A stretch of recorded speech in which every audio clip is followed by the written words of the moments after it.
In the spring of 1978, a very small religious group, read fringe group of fanatical Looney Tune cult members who called themselves Church of God in Christ through the Holy Spirit Incorporated, not kidding about the incorporated part, that's a nice touch, moved to the remote Buffalo National River Wilderness in the Ozarks to await the end times, as one does when they're not playing games.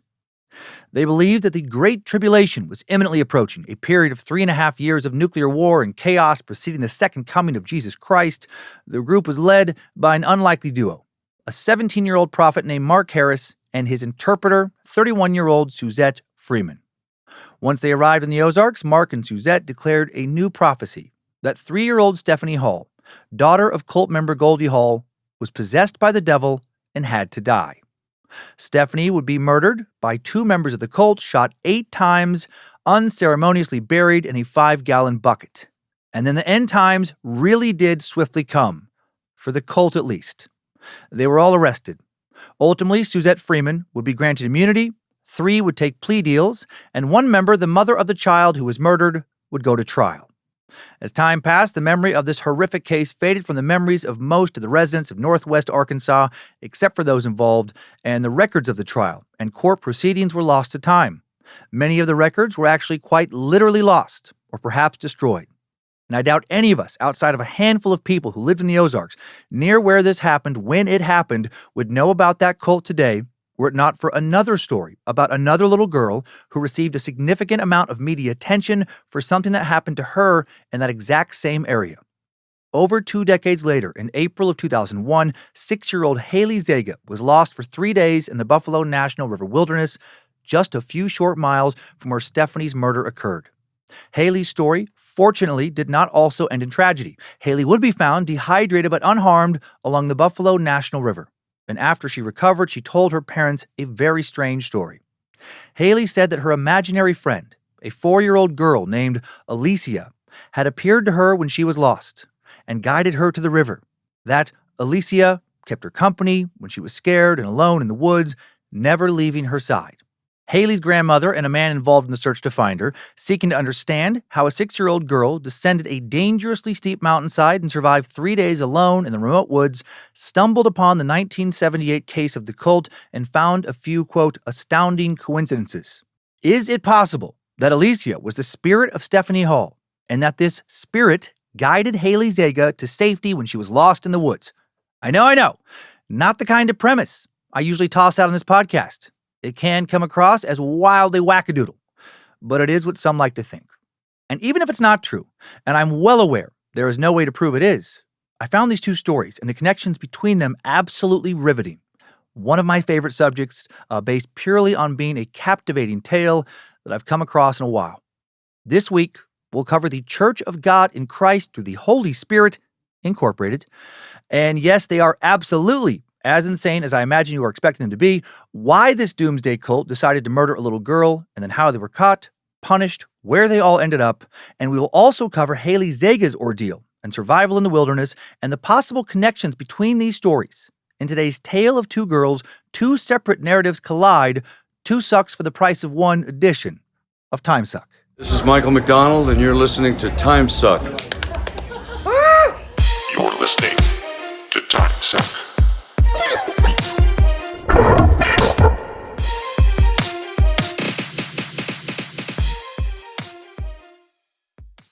Happy Monday. Welcome back to the Cult of the Curious. I'm Dan Cummins, Suckmaster Flex, Carney Persecutor, a guy who struggled to stop saying, okay, last episode, okay? And you are listening to Timesuck, okay? Hail Nimrod, hail Lucifina, praise be to good boy Bojangles, glory be to Triple M. Thanks to the Space Lizards on Patreon for making it possible this month to donate in honor of Disability Pride Month and the Americans with Disability Act, $10,200 to CDA Act, a nonprofit here in Coeur d'Alene that offers adults with physical and or developmental disabilities the tools to participate in the performing arts via community theater. After attending a performance last year, Lindsay was blown away by those brave, beautiful souls. I would have liked to have gone, but not surprisingly, I was busy working on Timesuck. If you would like to support CDA Act, you have a few options. You can, of course, make your own donation. You can also, if you're local, buy tickets to this year's performance of Alice in Wonderland.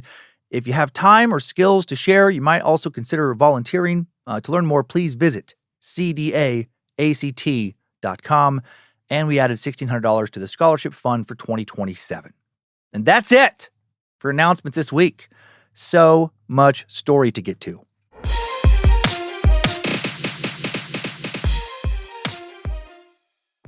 Almost everything today will happen in the timeline. We will start today's timeline with the disappearance of Haley Zega before we travel back in time to the 70s to explore the origins of the Church of God in Christ through the Holy Spirit Incorporated. Can't forget they're incorporated.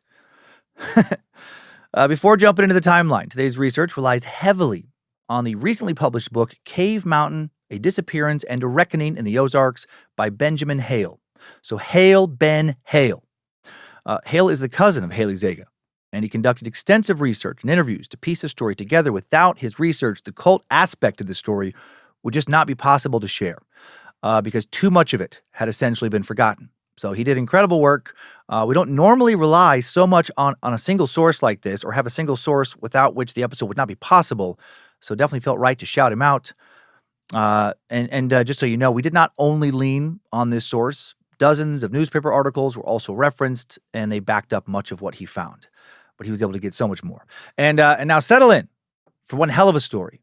Two stories, dovetailing into one in some very strange, maybe mystical ways. Strap on those boots, soldier.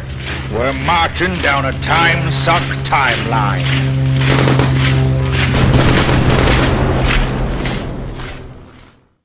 On April 29th, 2001, 62-year-old Jay and 59-year-old Joyce Hale took their 6-year-old granddaughter, Haley Zega, on a day trip to the Buffalo National River Wilderness. There's 4 words. In Newton County, Arkansas, in the heart of the Ozarks. The Ozarks is a region of Missouri, Arkansas, Oklahoma, and a small part of southeastern Kansas. The Ozarks cover a significant portion of northern Arkansas and the southern half of Missouri, nearly 47,000 square miles, and it is the most extensive highland region between the Appalachians and the Rockies. It's beautiful. I've driven through it over the years several times, done shows all around there. Also the setting for a fantastic Jason Bateman and Laura Linney series of almost the same name a few years back.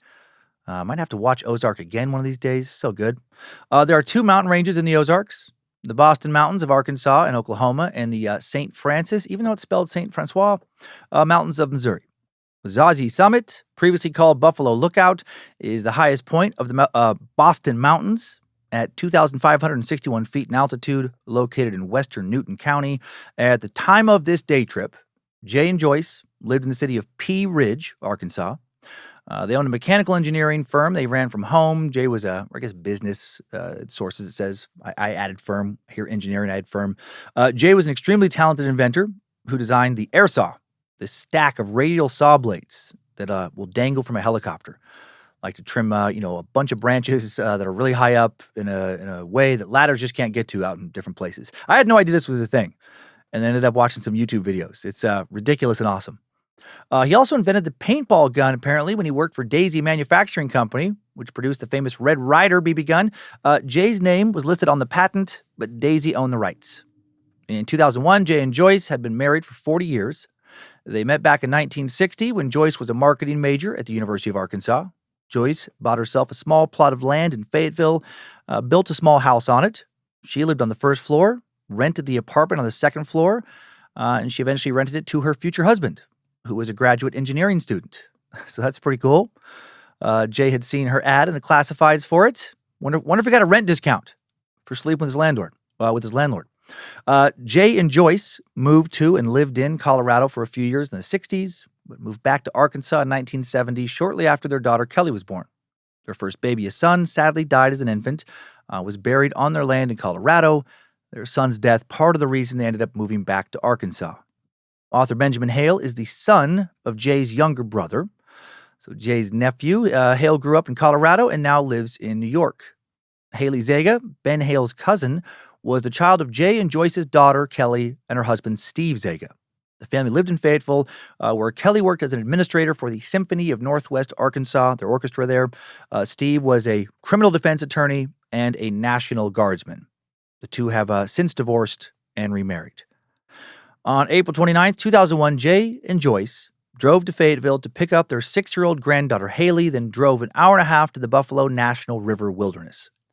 On this particular weekend, Steve was away on duty for the National Guard. Kelly, who had a day to herself, planned to attend the Fayetteville Film Fest. And so much to do around this place. Love it. That morning, Jay and Joyce met their friends Claiborne Bass and Dennis and Michelle Bowles. Bass and Bowles. Okay. Dennis and Michelle, fellow members of the local Sierra Club, had suggested the outing. Each year on the last weekend of April, the Newton County Wildlife Association hosted a big group hike to see the wildflowers in the Buffalo River Valley. Man, these folks were locked in to local community events. I like it. I feel like I'm terrible with that stuff. Before that, they wanted to hike the Hawksbill Crag Trail on Cave Mountain, located within the Buffalo National River Wilderness. Jay and Joyce thought it would be a good opportunity for Haley to get out in nature. Their daughter Kelly grew up playing in the woods on their property, but Haley grew up in a suburban neighborhood. As Joyce recalled to her nephew, Benjamin Hale, "We were always looking for an opportunity to take Haley out of her urban life. And since we lived in Pea Ridge in a rural setting, her visits there were always a nice contrast to the life she lived in Fayetteville. There she had all of the wildlife that Kelly had found fun when she was growing up. So having that natural setting was very important to us. We, of course, were active in the environmental movements, and it's always hard to protect something in the environment if you've not had personal experience with it." Wise words. I think that sentiment goes for, a lot more than the natural environment. I find people who travel more internationally care more about other countries and their citizens on average than people who do not. People who live in more diverse neighborhoods care more about people from other cultures than those who don't.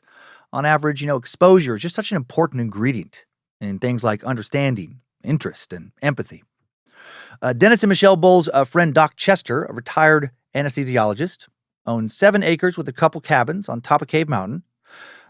He lived in one cabin outfitted with modern amenities. The other cabin, called Fattest Cabin, was more primitive, but it did have a working landline. And that day, Doc Chester allowed the group to use his cabin as a starting off point for exploring the Hawksbill Crag Trail. It would be Jay and Joyce's first time hiking the trail, but the Bowleses knew the area well. They were in a remote, mountainous area with poor reception, poor reception for cell phones. You get to Cave Mountain by taking a narrow dirt road aptly named Cave Mountain Road, which turns off of Arkansas State Highway 21. The Hawksbill Crag Trailhead, sits at the highest point on Cave Mountain Road. The group met around mid-morning at the Hawksbill Crag Trailhead and went up a private road leading to Doc Chester's property. Doc Chester, he was home doing some work around his cabin. The plan was to take a short hike from Doc's cabin to Hawksbill Crag, a famous local landmark, then hike to a small waterfall. Hawksbill Crag is described as, quote, "a dramatic arrow of rock jutting into the air 200 feet above the forest below." The route was about 9/10 of a mile, so, not that long.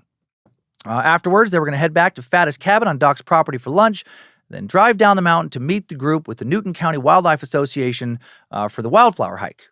So it's like a hike to prep for the other hike. The Hawksbill Crag Trail forks a little ways down the mountain. The right fork leads to a creek and a small waterfall that has a view of the Buffalo River Valley. The left fork leads along the bluff that also looks over the valley, and from there, it's a half mile to the Hawksbill Crag landmark. The trail officially ends at this landmark, but an unofficial trail continues along the crest of the bluff, growing increasingly narrow and precarious. Apparently, somebody literally dies on this trail every few years. How many of those people do you think are murdered by people who know how hard it is for investigators to prove that someone got pushed off a trail as opposed to slipped? And why is that the very first thing that I thought of when I heard about this trail? I have too much true crime knowledge in my head at this point in my life. The unofficial trail eventually ends at a tree stump with a private property sign nailed to it, which was Doc Chester's property. The group departed at 10:30 a.m., taking the reverse route from Doc Chester's property rather than starting at the trailhead. They gave themselves an hour and a half for the hike. It was a warm, beautiful day, about 70 degrees and sunny, so they wore light clothing and took just a bottle of water with them. Perfect hiking weather. They stopped at Hawksbill Crag before continuing down the trail to the waterfall. This waterfall, called Whitaker Creek, falls about 30 feet from a ledge with 2 flat shelves of rock, one from which the water falls and one 15 feet below. Locals know a way to see the waterfall by climbing down a particular tree on the lower shelf, which you jump to from the upper shelf. Obviously, that's, probably not a safe route for little Haley to do this. Obvious to some, at least. She's, again, only 6. This is a dangerous little drop here to get in there. So Jay and his friend Clay Bass, they climbed down to the lower shelf to quickly see the waterfall, then climb back up to meet the others who were enjoying the scenic view of the area. By now, it was 11:45 a.m. It had taken a bit longer than they thought it would to get to the waterfall, so they knew they needed to hustle to get lunch and make it back, to the wildflower hike on time for the start of that. But there was a problem. Haley was very jealous that Grandpa and his friend got to see the waterfall that she did not. So she sat down on a rock and refused to move. Right? Classic 6-year-old behavior. If I don't get what I suddenly want in this exact moment, my life is over. Joyce told the others to go ahead. She would stay behind to walk with Haley. Only Clay Bass stayed behind with them. After imploring Haley to move, Clay and Joyce told Haley they were going to leave her. Joyce recalled, she was sitting there and pouting, and I said, "You sit right there so I can tell your mother where you are when she comes to get you. We're going." Huff, huff. They walked just out of sight, around a bend, and waited. A few minutes later, Haley came to them. Clay and Joyce continued around the next bend, and Haley reluctantly followed. And very different parenting perspective here than mine. Not saying they were terrible to do this, but I would not do this. When Monroe was little, she liked to go on hikes, or at least, she would often think she would. And then a lot of times, halfway through, she'd be exhausted and she'd start to pout. Sometimes she would protest. And do you know what I did when she did that? I forced her to finish the hike. It was actually pretty easy because she was quite small and easily overpowered. Here's the crazy thing about 6-year-olds. Most adults are way fucking bigger and stronger than them. And we can't actually bend them to our will. We don't have to always reason with them. So, for Monroe is walk or get your pouty little ass carried, maybe roughly down the trail, and then get in a shit ton of trouble when you get home and have a bunch of stuff taken away for being an asshole. Haley's grandparents, well, they didn't do that. They just continued to walk around the next bend and then wait, be out of sight with her. And then eventually, after pouting more, she would show up, and they kept doing this until eventually she didn't show up. And Joyce told Clay to go ahead. She was going to go back down the trail to find Haley. But then when she went back to look for her, she couldn't find her. And that is exactly why you don't fucking leave your kids behind on a hike, right? They are dumb enough to get themselves lost. Joyce went all the way back down to the waterfall. Haley was not there. Joyce didn't really become worried, though, until she reached the fork in the trail. Joyce then went up the fork that leads to the trailhead, shouting Haley's name. Then she ran into 2 hikers coming from the trailhead, and they hadn't seen Haley. And right now, she had to have been feeling a bit sick to her stomach. Holy shit. I used to be terrified that one of the kids would wander off. Kyler, my son, he was a runner when he was little and completely oblivious to the world around him, to where any of the people he knew were. One time at Disneyland when he was, probably 5, I went to go pay for something. When he was with me in line, had to focus on the transaction, for no more than, 5-10 seconds. He was supposed to stand where he was, we were holding hands. So I had to take my hand off for this transaction. Supposed to stand where he was, but wandered off about 5 feet, and for 2 or 3 seconds, I couldn't see him. It was amazing how quickly I was almost in full-on panic mode. Right after that outing, I bought one of those teddy bear backpacks that you used to see more of than you do now. It's essentially a leash for kids, like he was a fucking dog. And I kept him on that leash in most public places for months. And some people gave me weird looks, but I'm like, you know what? I don't give a fuck. I know where he is. He's not getting away now. A little weird tying him up, but also kind of funny. If I wanted to mess with him, I could give him a quick little jerk backwards, knock him over. Not that I did do that in public. May have done that at home a few times, and we would laugh. Joyce and those hikers who hadn't seen Haley spread out and started looking for her down the trail. And now Joyce began to panic. She spent 15 minutes searching for Haley in what she now thought was the wrong direction, so they then ran ahead along the bluff, found Clay Bass on the trail, told him Haley had disappeared. Then they ran together, they're yelling, "Haley, Haley!" Everybody's starting to panic. They find Jay and the Boluses, who weren't that far ahead. They're all yelling now. They're all panicking. The beautiful, relaxing hiking day, fucking a nightmare. Michelle and Dennis went back to the cabins on Doc Chester's property to see if Haley had somehow gone there. Others spread out looking for her. Doc Chester reported he had not seen her. Michelle remained at Fattest Camp to be there in case Haley turned up there. Dennis Bowles got in his car, started searching along County Road 406, this private road that leads down from Cave Mountain Road. He also wanted to get a look at the small parking lot at the trailhead to see if there were fewer cars parked there than he remembered from the morning. And he wrote down all the license plate numbers. Good move. Doc Chester went inside to call Tim Ernst, his neighbor who lived just down the road. Tim lived in a cabin on the edge of the bluff on the south face of Cave Mountain. Tim grabbed his dogs, headed west along the bluff until he got to Hawksbill Crag, where he encountered Joyce and a couple more hikers she ran into at the landmark. One of the hikers allowed Joyce to use their cell phone to call 911, since Joyce didn't have one. The reception was so poor, Joyce could hear dispatch, but they could not hear her. Holy fuck, that would be maddening. Joyce returned to Fatta's cabin to use a landline there to call 911. This time, thankfully, the call went through. At this point, it had been a little over an hour since they had last seen Haley. My God, I would be out of my damn mind. Haley's parents, Kelly and Steve Zega, had cell phones, but they were still fairly new, and Joyce did not know their numbers. Joyce seems like a really nice person in future, interviews and stuff, but she fucked it this day. Her and her husband fucked it. They had fucking no cell phones. They didn't know the fucking parents' phone numbers, and they weren't paying that close attention to Haley. My God. Joyce wanted someone to be there with her daughter Kelly when she found out, so Joyce called Kathy Bass, the wife of Clay Bass, who decided not to hike with them that day. Joyce explained the situation, asked Kathy to go to the Fayetteville Film Fest to find Kelly and drive her to Cave Mountain. Not exactly a fun task. Hey, how attached to Haley are you? well, your folks kind of lost her. Accidents happen. Oh, man. Before her world turned upside down, Kelly had been having a nice, relaxing day to herself. Steve was away for his annual 2-week National Guard training at Fort Chaffee. He was supposed to be gone for another week. An hour into the film, she was watching at the film fest. Kelly heard a PA announcement asking her to go to the back of the auditorium. She saw Kathy Bass and Fran Alexander, whom Kathy had picked up along the way. Kathy told Kelly that her daughter, Haley, was having the time of her life in the woods, playing hide and seek with me, Mom, Peepaw, and she wanted Mommy to come find her right now. So please come and play, okay? Don't ask questions. No, of course, she told her that Haley was lost in the Buffalo National River Wilderness, and people were on the mountain looking for her, that they needed to get some of Haley's clothes for search dogs, then drive up to Cave Mountain. Kelly said, sure thing. She just wanted to finish the movie first. It was Mulholland Drive. It just came out. Right? Don't judge her. It's hard to pull away from. No, she left right away. As they drove, Kelly tried to call Steve to tell him what was happening. He was in a metal building with poor signal. Took a few tries to get the word out. He immediately was granted emergency leave to help with the search, which is the right call. When Steve answered Kelly's call, he was within earshot of his friend Vixen James, an active duty member who lived at Fort Chaffee. Vixen also left to help with the search. Which is awesome. Also, Vixen, unusual name for a man. Sounds like a badass female superhero. I mean, the word literally means a female fox, or, quote, a spirited or fierce woman, especially one seen as sexually attractive. Naming a boy Vixen, it's kind of like naming a girl Gigolo. It's just, it's confusing. This is my daughter Gigolo. This is my son Dominatrix. Yeah, we don't follow rules in this family. Fuck social norms. Meanwhile, up on Cave Mountain, authorities set up a command center at Cave Mountain Church, a tiny one-room wooden building near the Hawksbill Crag trailhead. Kelly found her mother Joyce in the small church parking lot.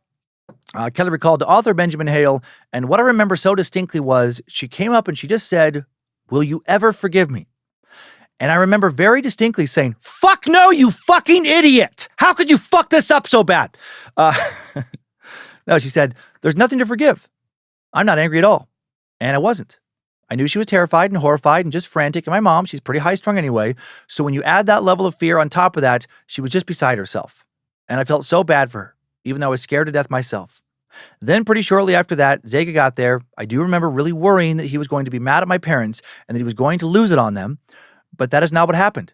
At no point did anybody express anger to them. And at no point did he make me feel like he was angry with them.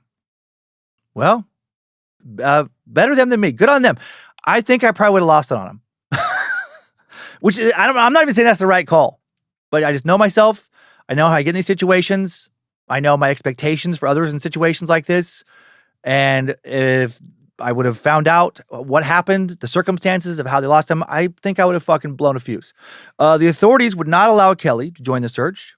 They wanted her to stay put so they could find her if she got new information or if they did. That's brutal for her. By 9 p.m., there were helicopters with heat sensors flying across the valley. Word had also gotten out to local news. A sheriff's deputy approached Kelly, told her that a woman named Colleen Nick was on the phone and wanted to speak with her. And Kelly knew who Colleen Nick was. Colleen's daughter, Morgan, had been abducted in Alma, Arkansas in the summer of 1995. Alma, not that far away. Kelly was home on maternity leave when it happened, and she had spent a lot of time watching the news, so she always felt like she had a connection to Colleen and Morgan. But right now, This pissed Kelly off. She explained, when they told me that Colleen Nick, had called and asked permission to speak with me, it actually pissed me off a little bit. Because, of course, I didn't know her. I had sympathy for her, but I'm like, Haley has not been abducted, so why are you calling me? It was kind of a strange reaction. It was just irritation, what I felt.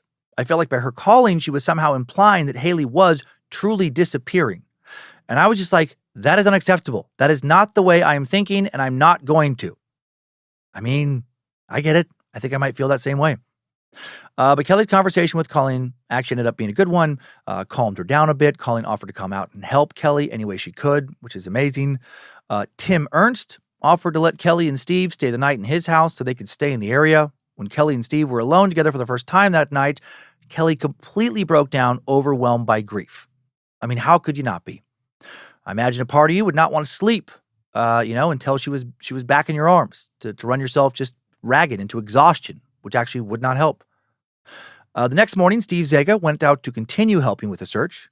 By day 2, authorities were facing a problem. A good problem, but still a problem. There were now literally hundreds of people searching for Haley. It was amazing that so many people came out to help with the search, and so fast, but it created logistical challenges on the mountain. A local soybean farmer down the road from Cave Mountain allowed volunteers to camp in his field. A restaurant sent trucks of food up the mountain to feed everybody, and the National Guard and Red Cross set up field kitchens. However, the command center on Cave Mountain was getting overwhelmed by people, and authorities worried about a potential traffic jam on the narrow mountain roads. Incident Command sent a park ranger out to set up a roadblock near AR-21 towards the bottom of the east side of Cave Mountain Road to send new volunteers away. Authorities were convinced that Haley was either still on the bluff or above it, or worst case, that she'd fallen to the bottom. They did not think she would have tried going down on her own. The terrain was too steep, they felt, so they decided that looking below the bluff, most likely a waste of time. George Stowe Rains, a technician with the Arkansas State Parks and a search and rescue expert, had been working at the Hobbs State Park Conservation Area an hour away when he received a call about a missing girl.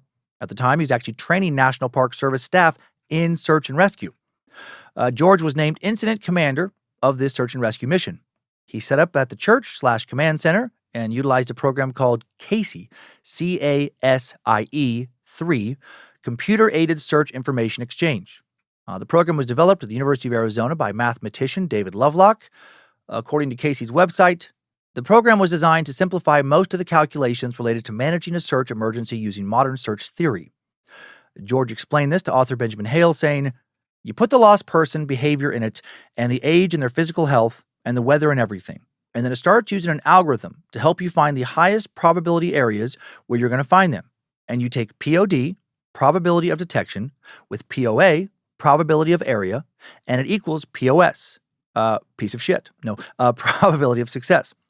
The program takes all that into account, shows you the highest probability areas, whereas before we would have had to do a lot of formulas. It does them for you. I love the amount of thought and hard work that smart people put into this stuff. So when people are in some of their darkest moments of their lives, they have the best statistical odds of finding some light. CASIE divided the terrain into segments, and George assigned teams to segments beginning with the highest POS. He eliminated segments as they were searched. Sheriff's officers, park rangers, police officers, emergency workers came in from neighboring counties. I mean, they really went after this fucking hard and quickly. Impressive. They set up mobile cell sites to make communication easier on the mountain. Search dogs followed Haley's scent from the place she was last seen on Hawksbill Crag Trail down a winding path through the woods to the edge of Cave Mountain Road where they lost it. On that second day, the mood turned darker, and people started to worry that Haley had been abducted. On the morning of the third day, my God, Haley's poor family, Colleen Nick asked Steve and Kelly to step aside for a private talk with her and an officer. Kelly recalled that they told her, enough time had passed, and because the scent trail dropped off in odd places, that the likelihood of a search and rescue operation being successful was becoming smaller. They needed to redefine how they were going to approach the search. They also said it was possible Haley was taken, because no one could figure out how her scent had gone cold. Law enforcement was organizing, and I should say that, the possibility of her being found there was becoming smaller. If I didn't say that correctly the first time. Law enforcement was organizing a press conference to be held later that day. Colleen sat down with Kelly to prep her for that press conference. According to Kelly, quote, "Colleen said that there was nothing stronger and more understood than a bond between a mother and child. And she said, you have been too tough and too strong and too stoic for too long in this situation. You've got to show people that there's some emotion associated with this. And you've got to talk about what she means to you and how you're feeling right now. And then she said, I now see exactly what she was telling me and why she was telling me to lose it and cry on camera and stop being so strong and stoic and upbeat about everything. Because if you are that, people are not going to believe you. They're going to think that you had something to do with this. And she didn't tell me that then. She just told me, people have to understand how terrible this is for you and how you would do anything to have her back home. The press conference would take place that afternoon. Colleen Nick started off by introducing Steve and Kelly. Steve thanked a long list of agencies and organizations that were involved in the search, as well as Colleen Nick. Kelly then spoke, but instead of speaking from the heart, she fucked it. Pretty bad. Maybe it was the exhaustion, maybe it was the nerves, maybe she just got caught up in a moment. But instead of speaking from the heart, she just kind of randomly decided to perform a stand-up comedy routine. I guess she'd been secretly dreaming of becoming a comedian. She finally had an audience. But she bombed pretty hard with bits like, we were going to put Haley's face and reward information on the side of a milk carton, but who's drinking milk these days? Fat and slow people, feasting on Lucky Charms and tricks, right? That's who. Am I right? They ain't finding no kid in the woods. Come on. So instead, we're going to put Haley's face on the sides of bottles of Mountain Dew Code Red and Wild Turkey whiskey. I mean, come on. Those people are out there moving, getting shit done. Am I right? am I... Is this thing on? Can anyone hear me? No, she spoke from the heart. She said, that would be so fucking ridiculous. She said at the end of her statement, and so if anyone knows what this baby is, I don't care how you know, how you find her, why you have her, where she is, it doesn't matter to us. We just want her back. She is the most important thing to us in our entire lives. And we would give up everything that we have to have this baby back in our arms and to put this, Haley's blanket, she shows, back in her hands. And I would just plead that you would put her back with us. The press conference ended shortly before 2 p.m. And as Kelly was speaking to the media afterwards, 2 volunteers were searching the bank of the Buffalo National River, where authorities, based on that Casey model, believed that Haley would not be found. Sometimes tech doesn't always work. Those volunteers were 61-year-old Lytle James and 54-year-old William Jeff Villines. They were experienced hunters who spent their lives in the woods of the Buffalo River Valley. They were both considered true mountain men with deep knowledge of the land and tracking skills. Love this. They were also both turned away at the roadblock on the first day of the search. They'd shown up to help because Lytle's son, Vixen, right? There's that sexy superhero again, sounding like he's Lucifina's sexy sidekick, called him and told him a little girl was lost on Cave Mountain. As mentioned, Vixen was Steve Zega's friend from Fort Chaffee and overheard his phone conversation when he learned that Haley was missing.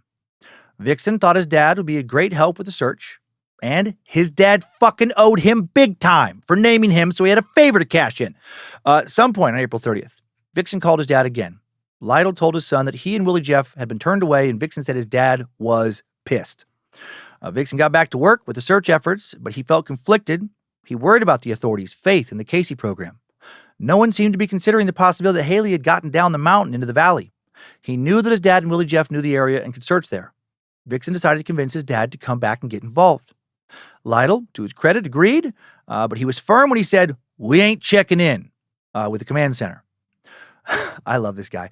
Early on the morning of May 1st, the 2 mountain men packed some snacks they thought a kid might like, as well as a camera for documentation, and loaded up their 2 mules, Copper and Big Mama, fuck yeah, into a horse trailer that they towed to the trailhead off the east end of Cave Mountain Road. This trail, leads to a site called Bat Cave. On their mules, they went from Bat Cave Trail down an embankment to the Buffalo National River and began making their way through the valley. They treated the search for a young child as if they were tracking an animal, just getting a critter. In a later interview with Dateline, Willie Jeff recalled, "We got to thinking that, well, if anything's wounded or anything lost, most all the time they'll go down to the river." Fuck yes, Willie Jeff. They traveled along the bottom of the bluff above the north bank of the river, early morning to early afternoon, then went down the river. At about 1:30 p.m., they took a rest on the bank of the river. Then they turned around, headed back in the direction they'd come, searching again along the river. And they were now starting to doubt they were going to find Haley down there. Along the north bank of the river, they started looking for a place where they could get back up the mountain, but they couldn't find a passable gap. Lytle later recalled in an interview with Tim Ernst, who published a book titled The Search for Haley, That wasn't God's plan because we never could find a place. We had to go back to the river, and that's where we found the track. When they returned to an area called Dug Hollow, Willie Jeff saw a small footprint in the mud. He recalled, "We weren't certain if that was a bear track because she was a small child, didn't make a deep imprint. But we both decided it was hers. I can't describe how rough the terrain is down there, but we had to keep getting off our mules because it was too bad to ride." Around 2 p.m., they reached an alcove in the valley 830 feet below, 2 miles north of the main search area. Lytle and Willie Jeff saw what looked like an old shirt washed up on the bank. They realized when they got close, not a shirt, not just a shirt, a little girl, lying on a slab of rock beside a small inlet. It was Haley. Hail Nimrod, what an incredible moment. Her shoes and one sock were next to her. Her feet were in the water. Her legs looked blue. She was not moving. They were worried she was dead because they called out. They got no response. Willie Jeff said, "You're the little girl everyone's been looking for." Haley didn't move.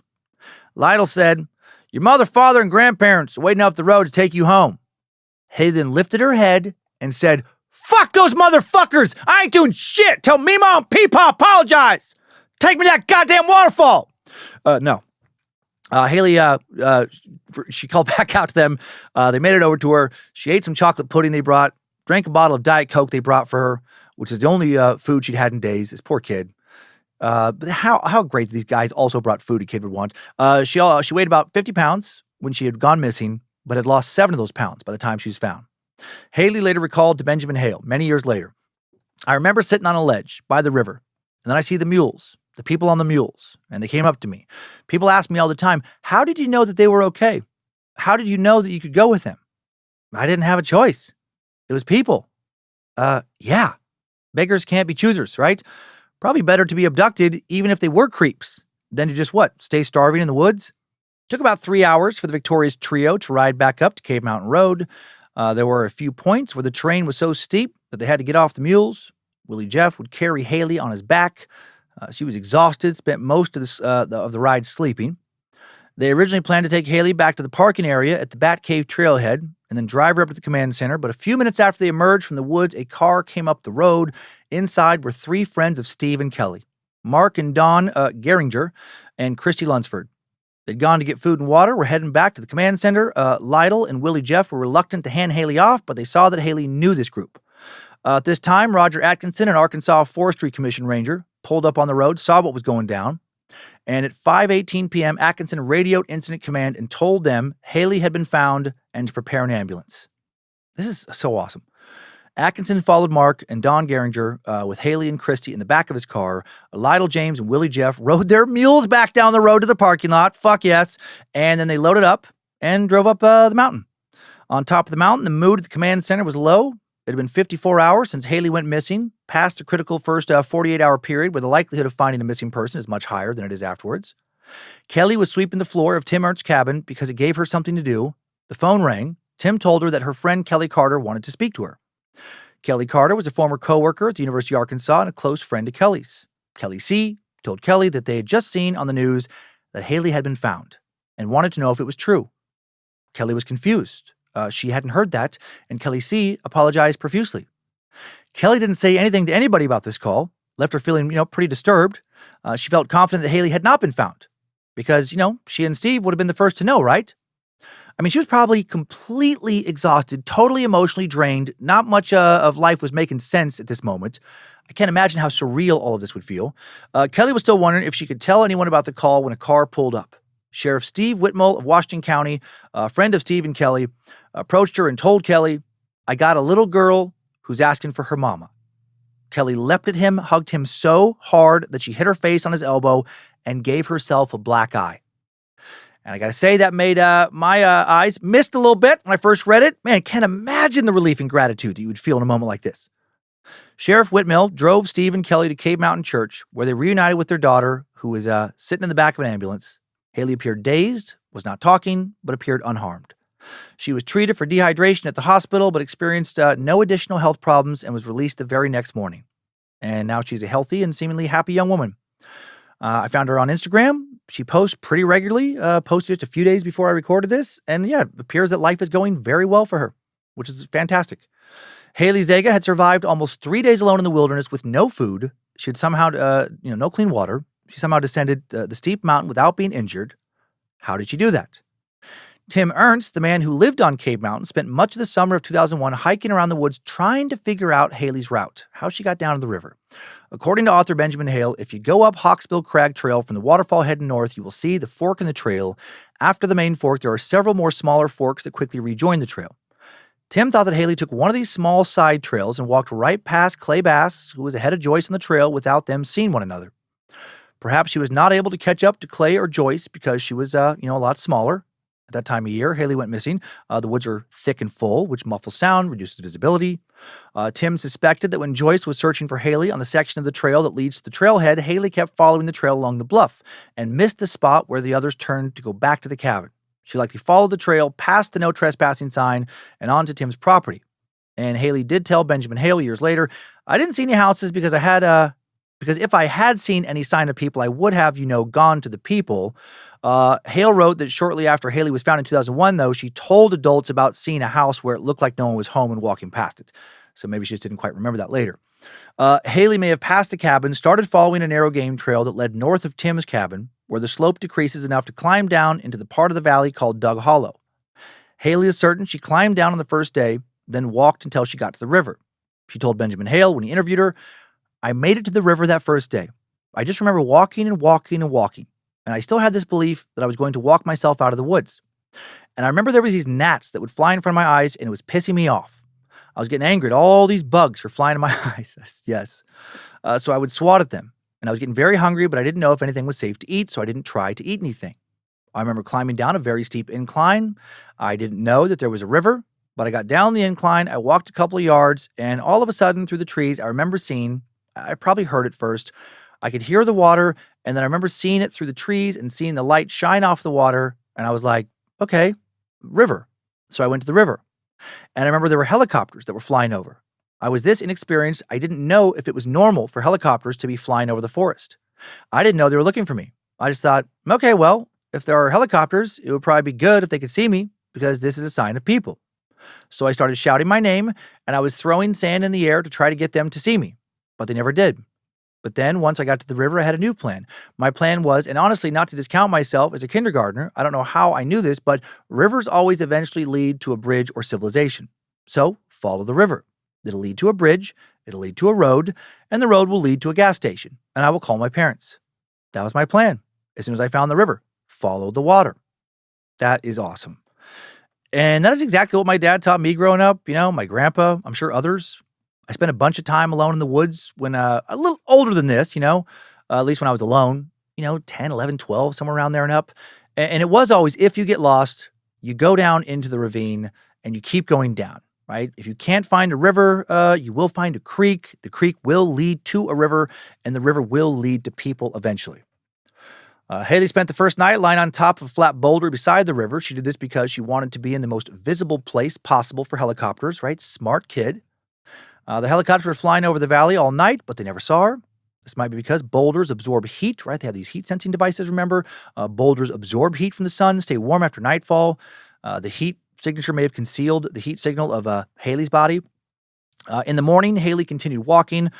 On the second night, she saw a hazy ring around the moon, remembered her mom telling her that this was a sign rain was coming. She climbed up the east bank and took shelter in a small cave. She recalled about that night. "I don't think it was good sleep. It was sort of like a stupor, basically. It was not restful sleep." She continued, and then the third day, it was more the same. Just keep walking. And then she said she started to hallucinate. "I hallucinated people in the trees. I hallucinated family members. I hallucinated a valley full of flamingos. I just remember coming around a bend in the river, and the flamingos were everywhere. I don't know when. It could have been a day, or it could have been day 2. Could have been day 3. Honestly, once I got to the river, the days were kind of monotonous. I wasn't really doing anything to distinguish one from the other."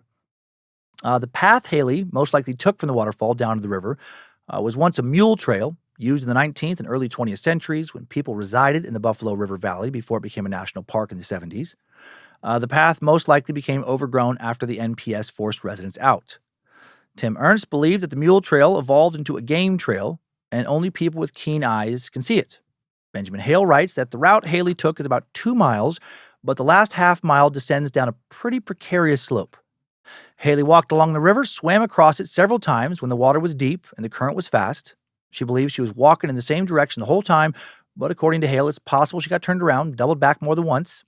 After spending a couple days at home, Steve and Kelly decided to leave town after all this and go on a family trip. They asked Haley where she wanted to go, and she chose the Gateway Arch in St. Louis, which they'd visited during a prior family vacation. Probably wanted something to remind her of good times. They spent a long weekend in the city, and then Haley went back to school on Monday. And it was during the drive to St. Louis that Haley first talked about this imaginary friend, Alicia. She has maintained, in all the years since, that Alicia was 4 years old, that she had long dark hair and pigtails, wore a red shirt with purple sleeves, red pants, and white sneakers, and that she carried a flashlight with her. And Haley said that Alicia guided her to the river. She told author Benjamin Hale, "From the moment I knew I was lost, I had this imaginary friend. I've always referred to her as an imaginary friend, and I always will refer to her as an imaginary friend. Her name was Alicia. My mom has said this before, and I actually don't know if I agree with her on this, I think. She said she was afraid I didn't have any imagination. She genuinely was worried for me.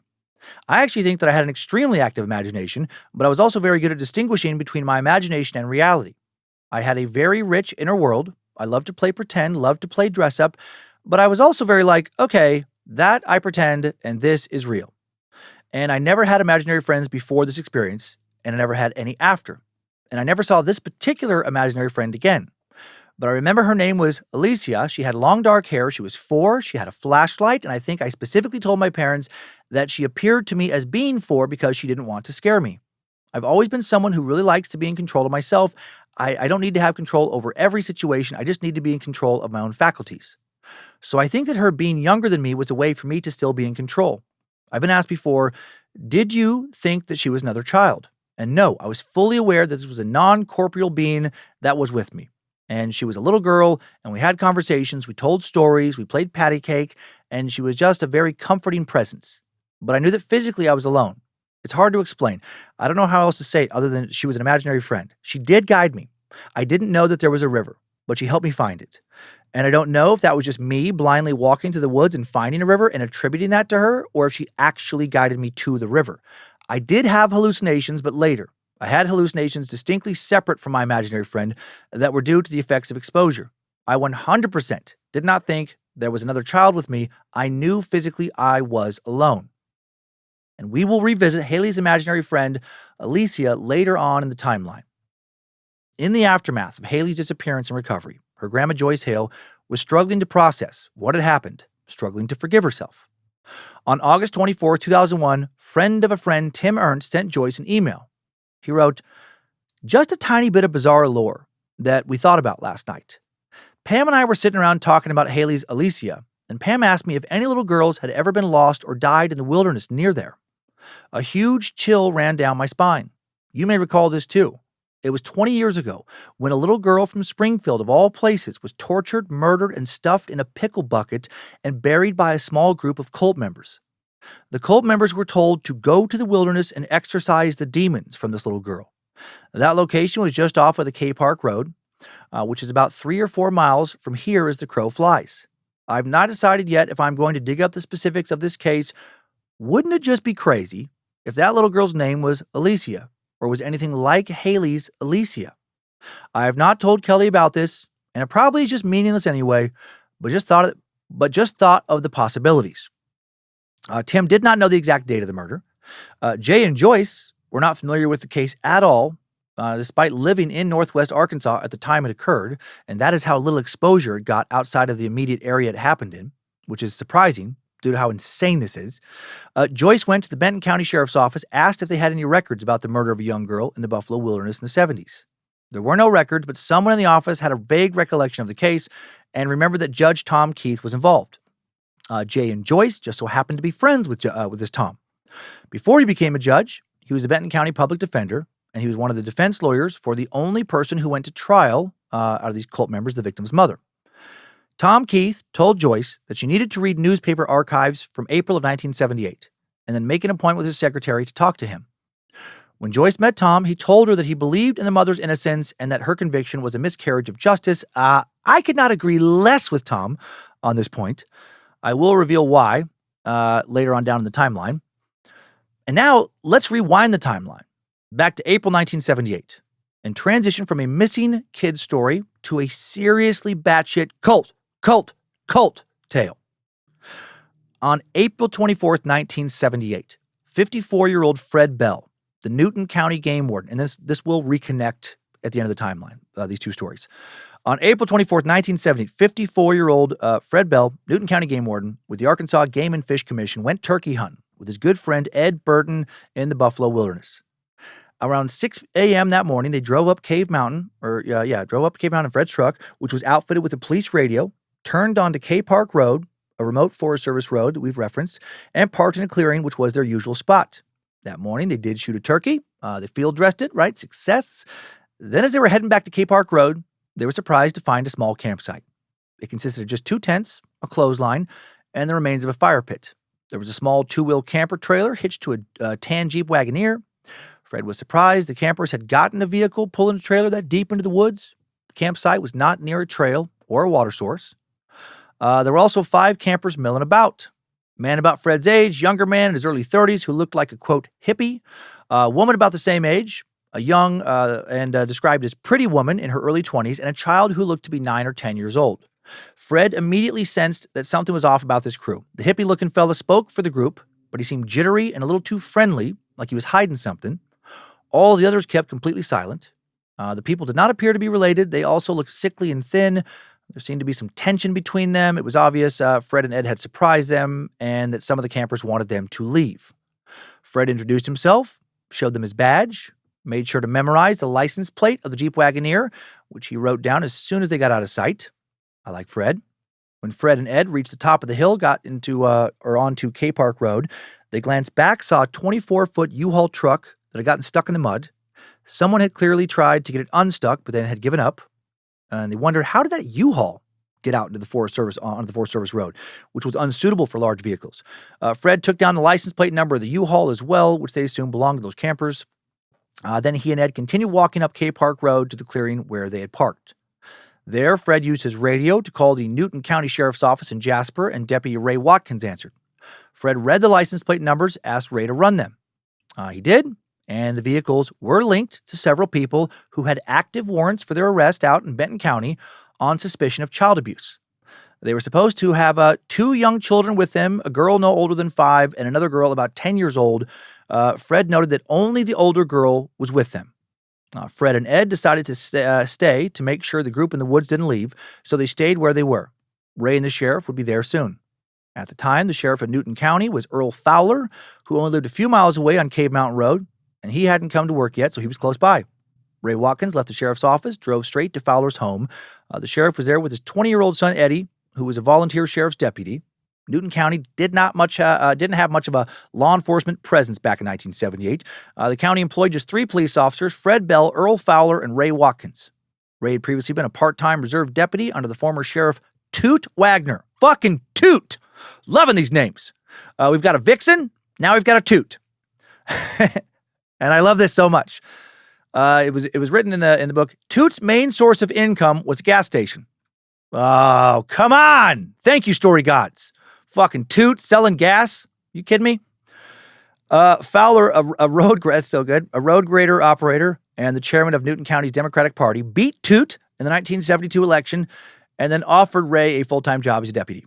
Fowler was interested in the sheriff's role of collecting taxes, and he let Ray take care of most of the actual law enforcement work. Fowler, Ray, and Eddie met Fred and Ed in the clearing off of K Park Road. Fred and Ed led the 3 officers to the U-Haul. From there, they went into the woods and found the campsite, which was now empty. But the curtains in the window of the camper were drawn closed, and they could see shadows moving behind them. The 5 men surrounded the camper. They could hear voices inside, and they were saying some weird shit. They were murmuring in unison as if they were chanting. Cult! Cult! Cult! Deputy Ray Watkins knocked on the door, demanded they open up. No response. He knocked once again, saying, "Police, please step out of the vehicle." After a long time, the door slowly opened, and the older man stepped out, looking tired and defeated. He complied with the instructions to turn around and put his hands on the Jeep without a fight. Next, the person described as a pretty young woman hanging out with these fucking chuds, I guess, these fuglies apparently, came out of the camper, followed by the older girl. Neither one resisted. And then out came that damn hippie scum. The sheriff's office only had 1 pair of handcuffs, which Ray put on him, since the hippie seemed edgy. Ray decided he would be cuffed. Next, the other woman in the group emerged from the camper, and then there was a long period of silence because they could tell somebody else was still inside. Several minutes passed. Ray would bang on the door of the trailer, demand whoever was inside to open up. He was met with silence, but they would still hear movement. Ed Burton led the younger girl back up the road to one of the vehicles. Eddie Fowler watched over the detainees, and Sheriff Fowler searched the Jeep. He found a .32 pistol in the glove box and a Ruger Mini in a compartment in the driver's side door. Both guns were loaded. All of the officers could tell this was a strange situation, one they had never quite encountered before in quiet Newton County. Sheriff Fowler knew that he had probable cause to enter the camper, but he was worried they had more guns in there. Finally, Ray threatened to shoot whoever was inside the camper if they didn't come out. The door creaked open. Out came, to their surprise, a teenage boy. Ray now finally felt safe enough to peek inside the camper. It was full of boxes, a cot, blankets, books, and a .44 Magnum on one of the benches. There was no sign of the youngest child, who was supposed to be with the group. None of the campers were willing to answer questions about her or really say much of anything at all. It was time to bring them to jail, but first they would need to hike half a mile to get back to the vehicles. They marched them single file. The teenage boy was in the back of the line, in front of Sheriff Fowler and behind Ray Watkins. Ray recalled to author Benjamin Hale, "He kept easing up behind me. I have a wide peripheral vision, and I could see him easing up. When I turned around and told him, 'Stay back.' And he said, 'No.' And I pushed him. I said, 'Stay back. I want you this far back. I don't want you up behind me like that.' So then we walked. He was about 2.5 feet from me.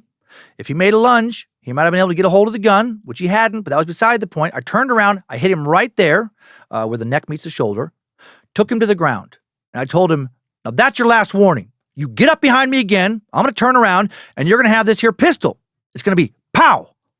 I fucking love this. Yeah, you don't get to decide exactly how you're going to be marched out of some place and arrested. Right? When you're being marched out of the fucking woods, you don't get to creep up behind an armed officer and just, tell him like, 'No, I'm not fucking backing off. Fuck you.' There's consequences. There should be for shit like that. Continually amazed by how many people in the world struggle to understand the basic concepts of consequence. Sheriff Fowler tasked Fred Bell, Ray Watkins, and Eddie Fowler with taking the campers to the jail in Jasper. The child was placed in emergency state custody. Someone else, according to Ray Watkins, drove the 5 campers to Benton County later that day because there are records of them being processed there. They were confirmed to be 51-year-old Royal Harris, his stepson, 31-year-old Winston Van Harris, Royal's son, 17-year-old Mark Harris, 31-year-old Suzette Freeman, and 22-year-old Goldie Hall.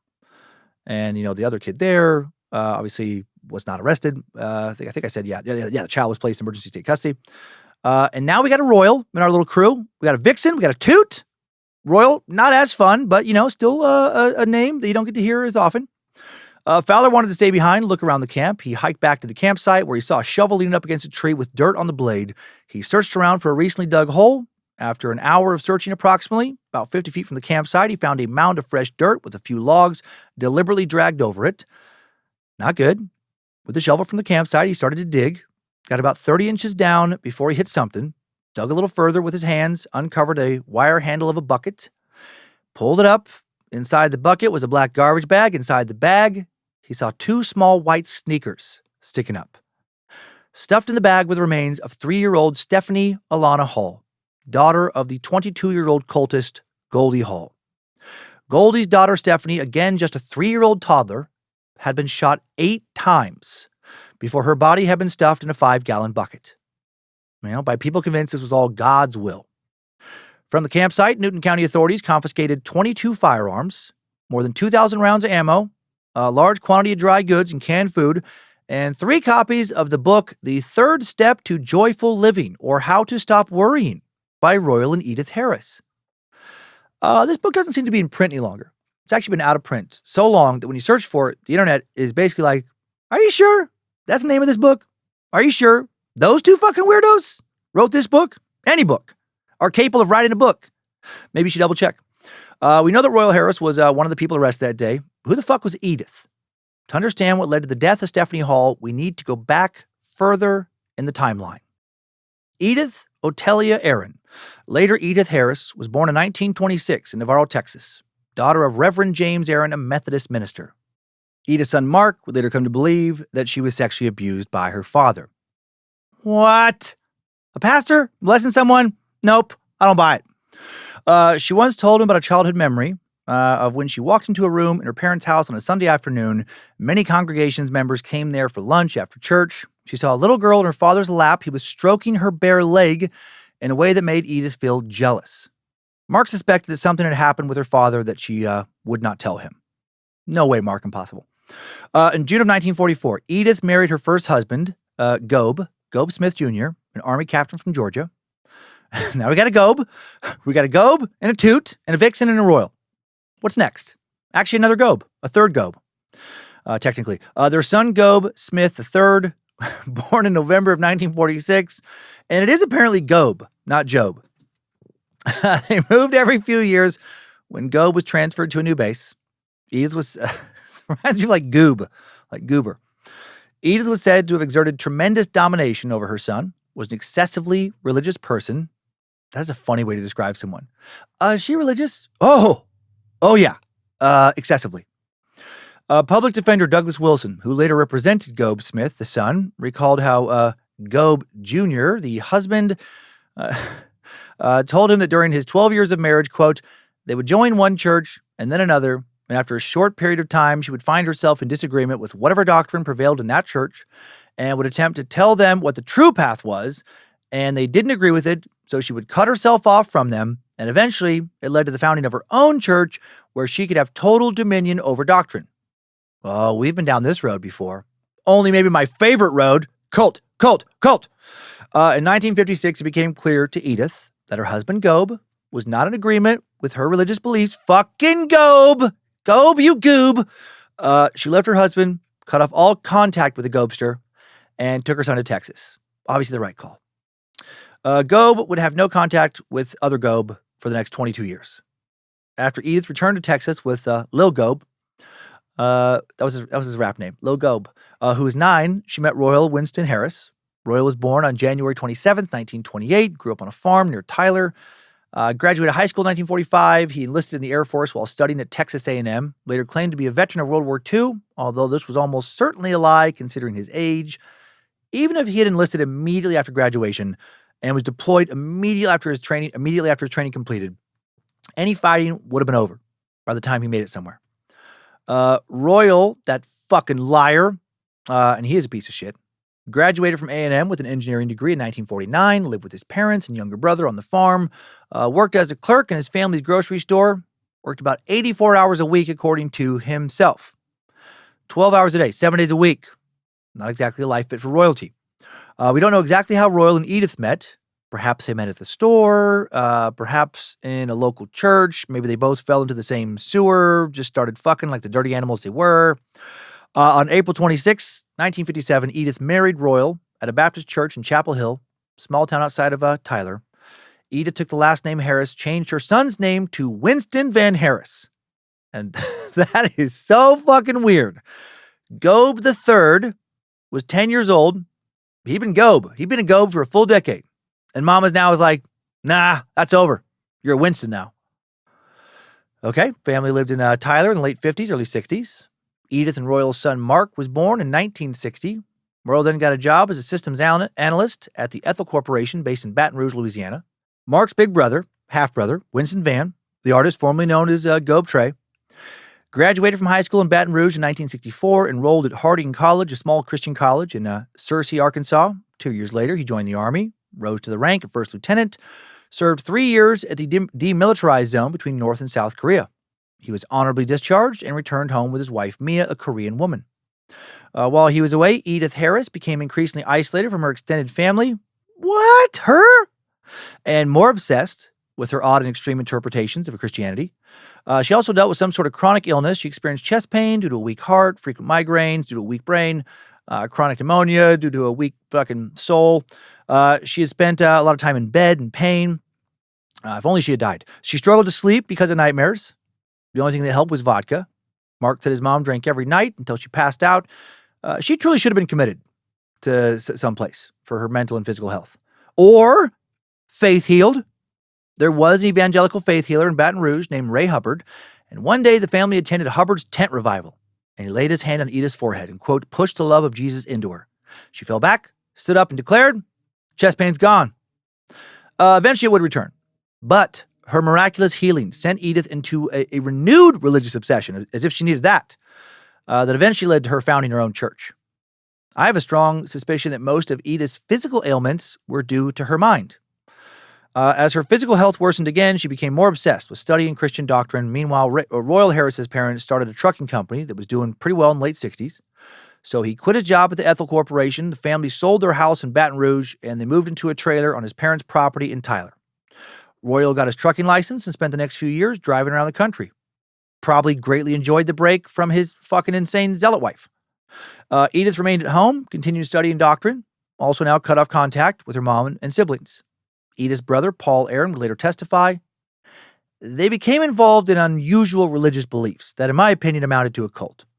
The result was that they should consider the whole family that didn't go along with them in this belief as their enemy. At this point, which was after Van had returned from the military and married, they began to put themselves in seclusion from the family and practically from the rest of the world. Paul explained that they believed in something now called British Israelism. This theory that's been part of a fringe Christian scholarship since the 1600s. According to this theory, the 10 lost tribes of Israel that were supposedly exiled from the Promised Land resettled in the British Isles in northern Europe, meaning that the white settlers of North America were direct descendants of Jacob, Isaac, and Abraham. For fuck's sake. Whenever someone's like, I'm doing some fucking deep study on all this doctrine stuff, oh, fuck, that's probably not going to end well. This theory first became popular. Well, maybe popular is a strong word. It showed up in the U.S. in the mid-19th century. Royal and Edith probably did believe that they were the true descendants of the Israelites. At first, the cult consisted of just Royal, Edith, and Mark. All right, keeping it fucking tight. Keeping the wagon circled tight. Staying in the fam. Winston Van was maybe kind of a peripheral member, but his marriage to Mia was getting rocky, largely because of this. And then they'll, when their marriage falls apart, they'll get their hooks into him further. Edith's brother Paul later testified that when their mother died in 1971, Edith, Royal, Mark, and Van did not attend the funeral. They waited outside. Like, they showed up, but they didn't come in. This is so weird. They waited outside until everyone else had left, and then they approached the uncovered grave, and they tossed a single pebble onto the casket, and, quote, they pronounced an anathema on my mother and her mother and Van's grandmother. Paul explained, it's a curse. The entire meaning is not clear to me, except that I suppose one who has received this curse is supposed to lose his soul. I think that would be the Bible definition of it. Mark would later explain to author Benjamin Hale the idea of anathema. The word is mentioned in the Bible. No one can turn from me with knowledge, being cast into hell, and blah, blah, blah. Supposedly God saying that. It was a tremendous threat to anyone in the group who did not conform. This was the ultimate punishment. No redemption possible. That was my mother's death. She inculcated in us all the importance of not being sympathetic or compassionate in any way towards people who reject God, because that was siding with them against God. So, cool. Good stuff. Mark also recalled that the 2 years they spent in Tyler were good for him in many ways. His dad was gone a lot. His mom spent most of her time in bed, reading scripture. So he had his own space where he could be alone. Edith was becoming increasingly unhappy with Royal being on the road, though. Mark recalled her telling him, God had sent the keys to the kingdom of heaven to my father, and God was going to take them back because she was not happy about being abandoned. Fuck, so glad I did not have a parent who says shit like this. I mean, I wouldn't fucking talk to him much if I did, or at all. The same year Edith's mother died, Royal had a falling out with his father over the business. Royal's father was said to be temperamental. He got into fights with the companies he did business with and with Royal. Dude was just getting it from all sides. He eventually refused to pay Royal's salary over some disagreement, and Royal's brother sided with their dad, so Royal was out. Royal then liquidated the family's assets, got a loan, moved them all back to Baton Rouge, where they bought a trailer and lived in the outskirts of the city like the misfits they were. The Ethel Corporation would not rehire Royal. He struggled to find work from then on. God's will be done. Next year, 1972, Royal and Edith founded a church. Kind of. Technically. They registered it as a corporation, which is an interesting call. Ever the Maverick, that Edith. And they named it the Church of God in Christ through the Holy Spirit Incorporated. The word incorporated in cracks me up so much. It's so fucking weird. I love it. They also self-published their book, The Third Step to Joyful Living, on how to stop worrying. And by publish it, I mean they probably fucking used crayons to make other copies. Author Benjamin Hale also unable to track down a single copy of this abomination. I would have loved to have read some passages. I'm sure they would have been quite interesting. Edith also declared herself a prophet. Fuck yeah. And prophesied that Mark, who was now 12, was also going to be a prophet. So awkward for Mark's older bro, Winston Van, a.k.a. ex-Triple Gobe. He gets his name taken away, and then he gets prophet cucked. He can only sit in the corner, watch the prophet, never gets to do the profiting. Woof. Edith now rationalized getting shit-faced drunk on vodka, just all the time, as a spiritual tool to reveal prophecies. Yeah, you can't do them when you're sober. She'd get hammered enough late at night to hear voices. Whispers would come to her right ear, not her left, and she'd repeat what she heard to Royal and tell him, write it down.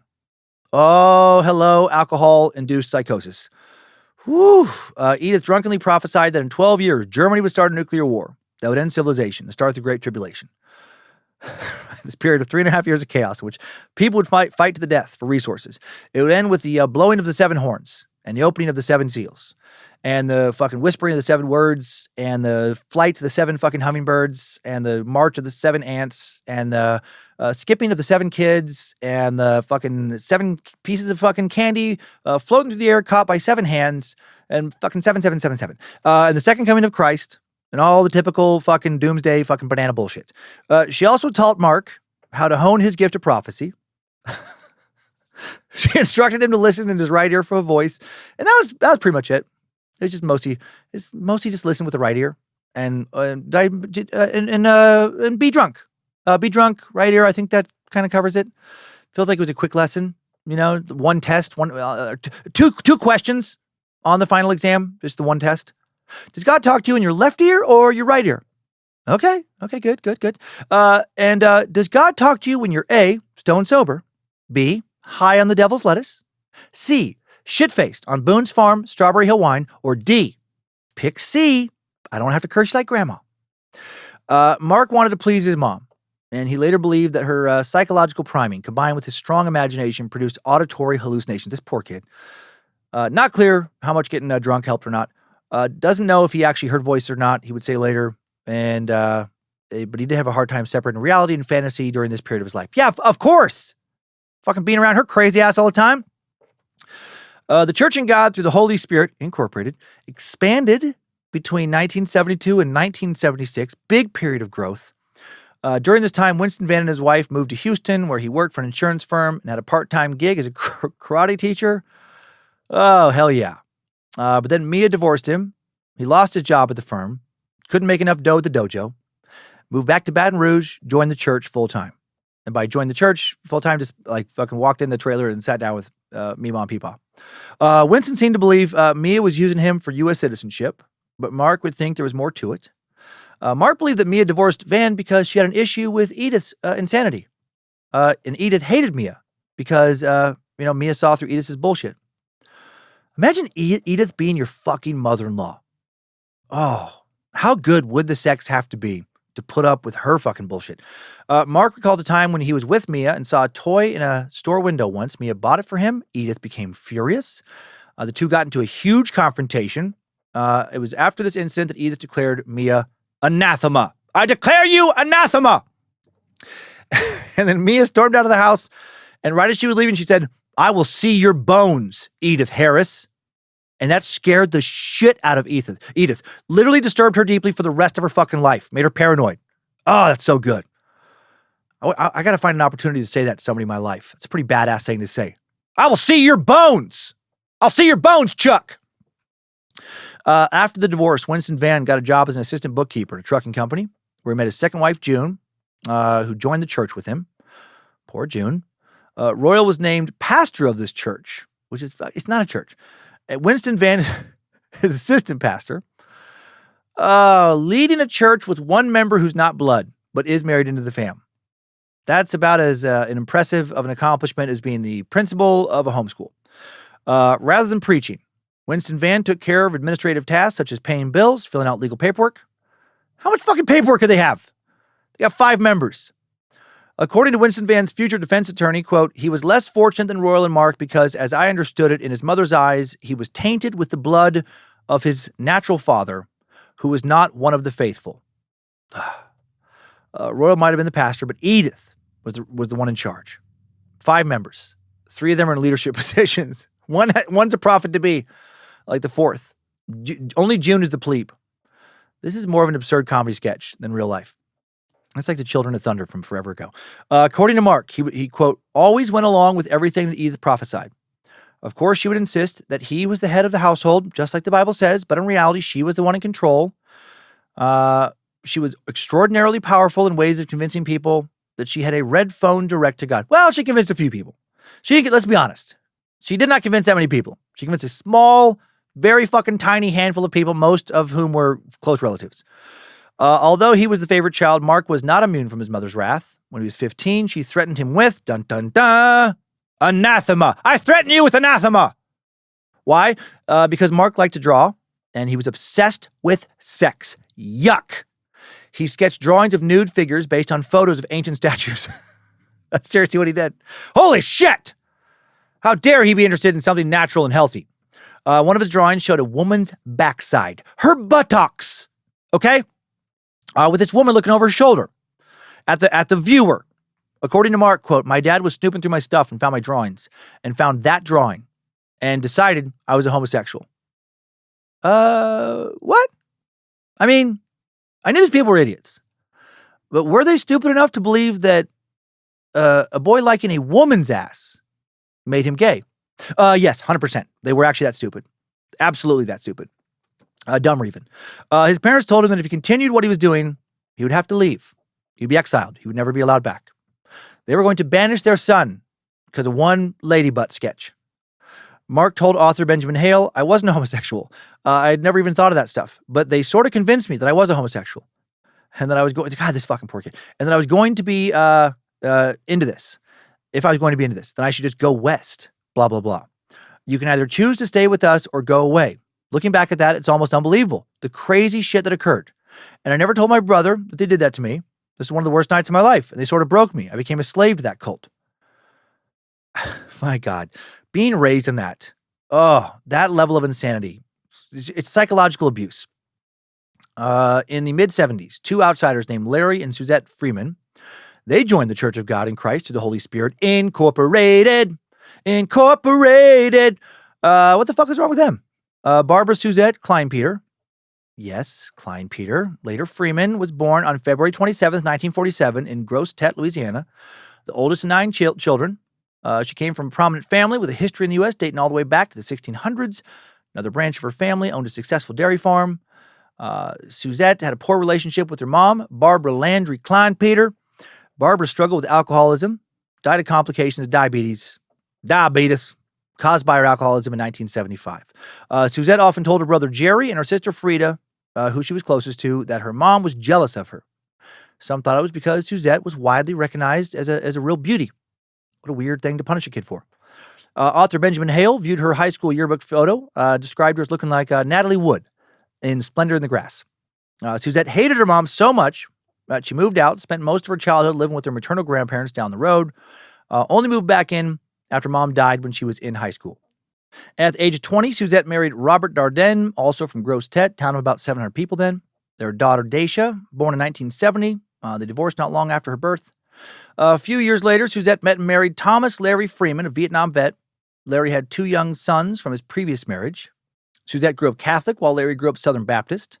After getting married, Suzette shifted towards non-denominational evangelical Christianity. That is objectively where most of the crazy comes from. That's where you find a lot of backwoods Bible talk. She and Larry began attending church at the Family Worship Center church in Baton Rouge, led by radio minister Jimmy Swaggart. First cousin of rock star Jerry Lee Lewis. Swaggart became a famous televangelist whose career was derailed in the 80s due to what? A scandal with a sex worker. A televangelist getting caught up in a sex scandal? I don't buy it. Suzette's brother Jerry believes that she and Larry met the crazy-ass Harrises through Swaggart's church in late 1975 or early 1976, which, does sound right.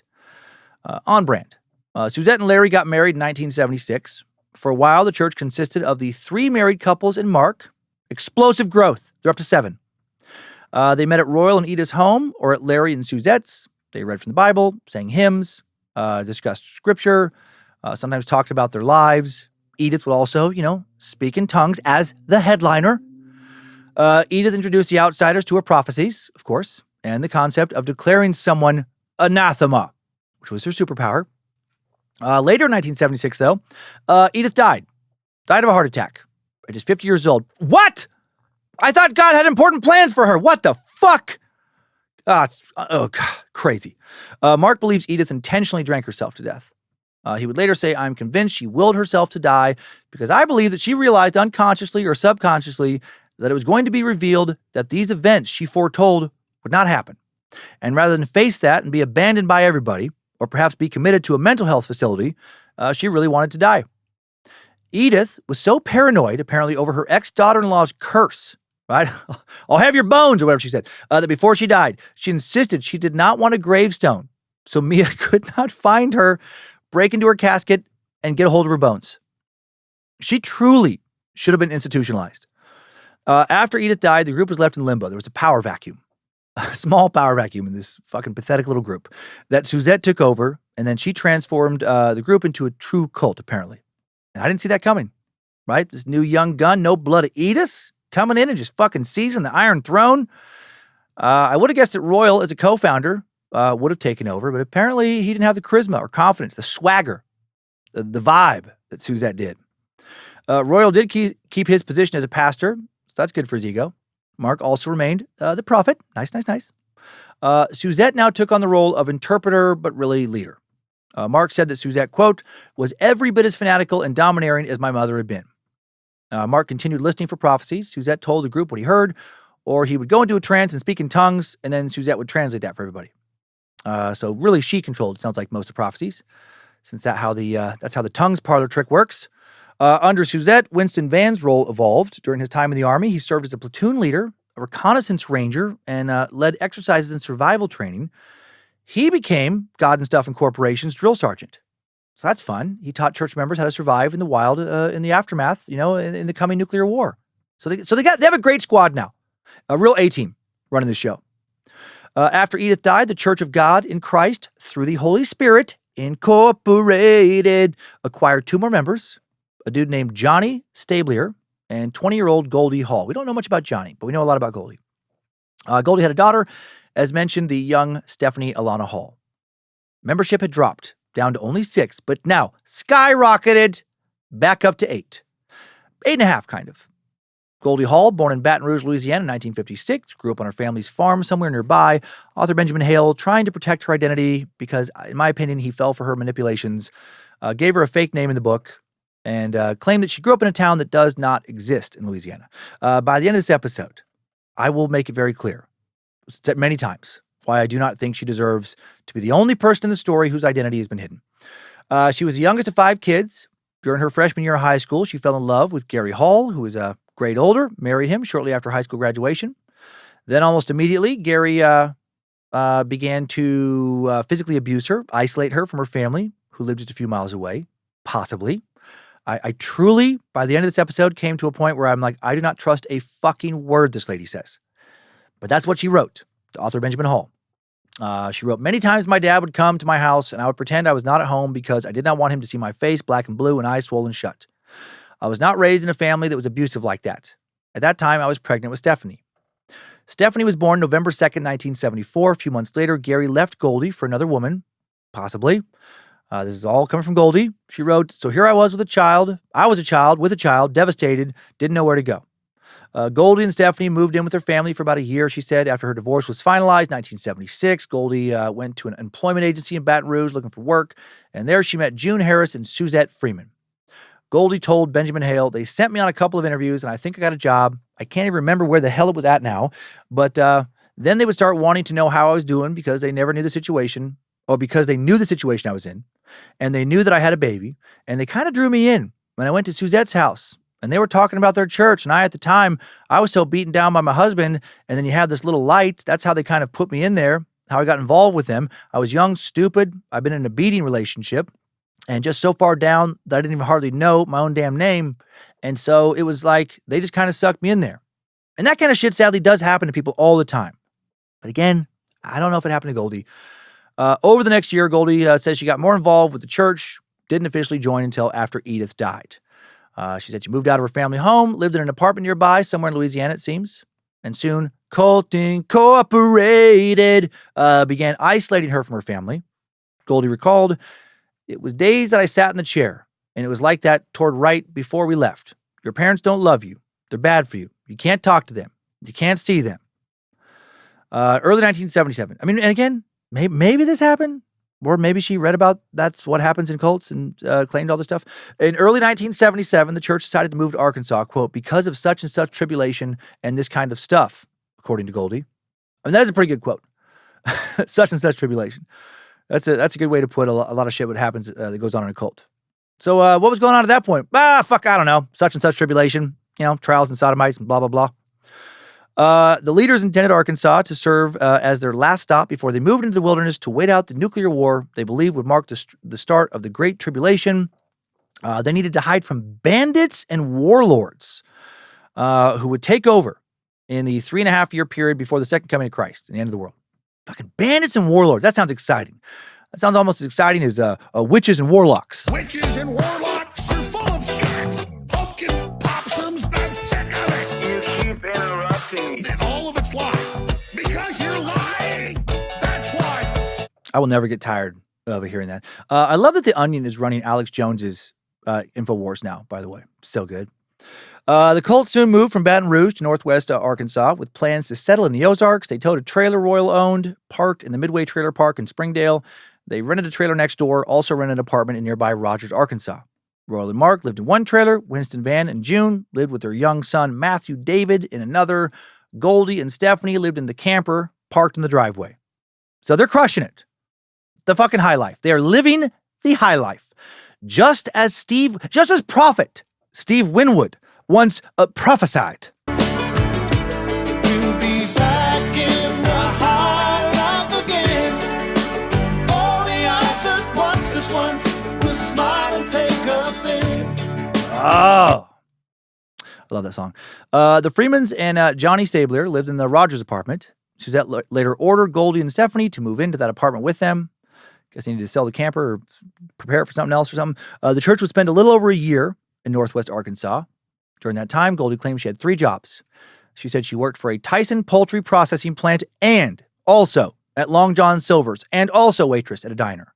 And all the money she made went to Cult Incorporated. We'll be back in Oh, fucking what a life! Yes! all the eyes that watched us once will smile and take us in. All because of delusion. Van also worked at Tyson, apparently. Winston gave all his income to the church. Mark Harris dropped out of school and worked part-time as a donut delivery driver. Everything's working out for everyone. It's going very well for everyone. Back in the high life again. None of the other members apparently worked at all. Glory be to God. And young Stephanie was often left in their care. One of the cult members would always drive Goldie to her jobs, pick her up. She claimed she had no freedom. She said, "I was so scared of these people. You couldn't go nowhere. You couldn't call your family. My family didn't know where I was at. And I wrote letters.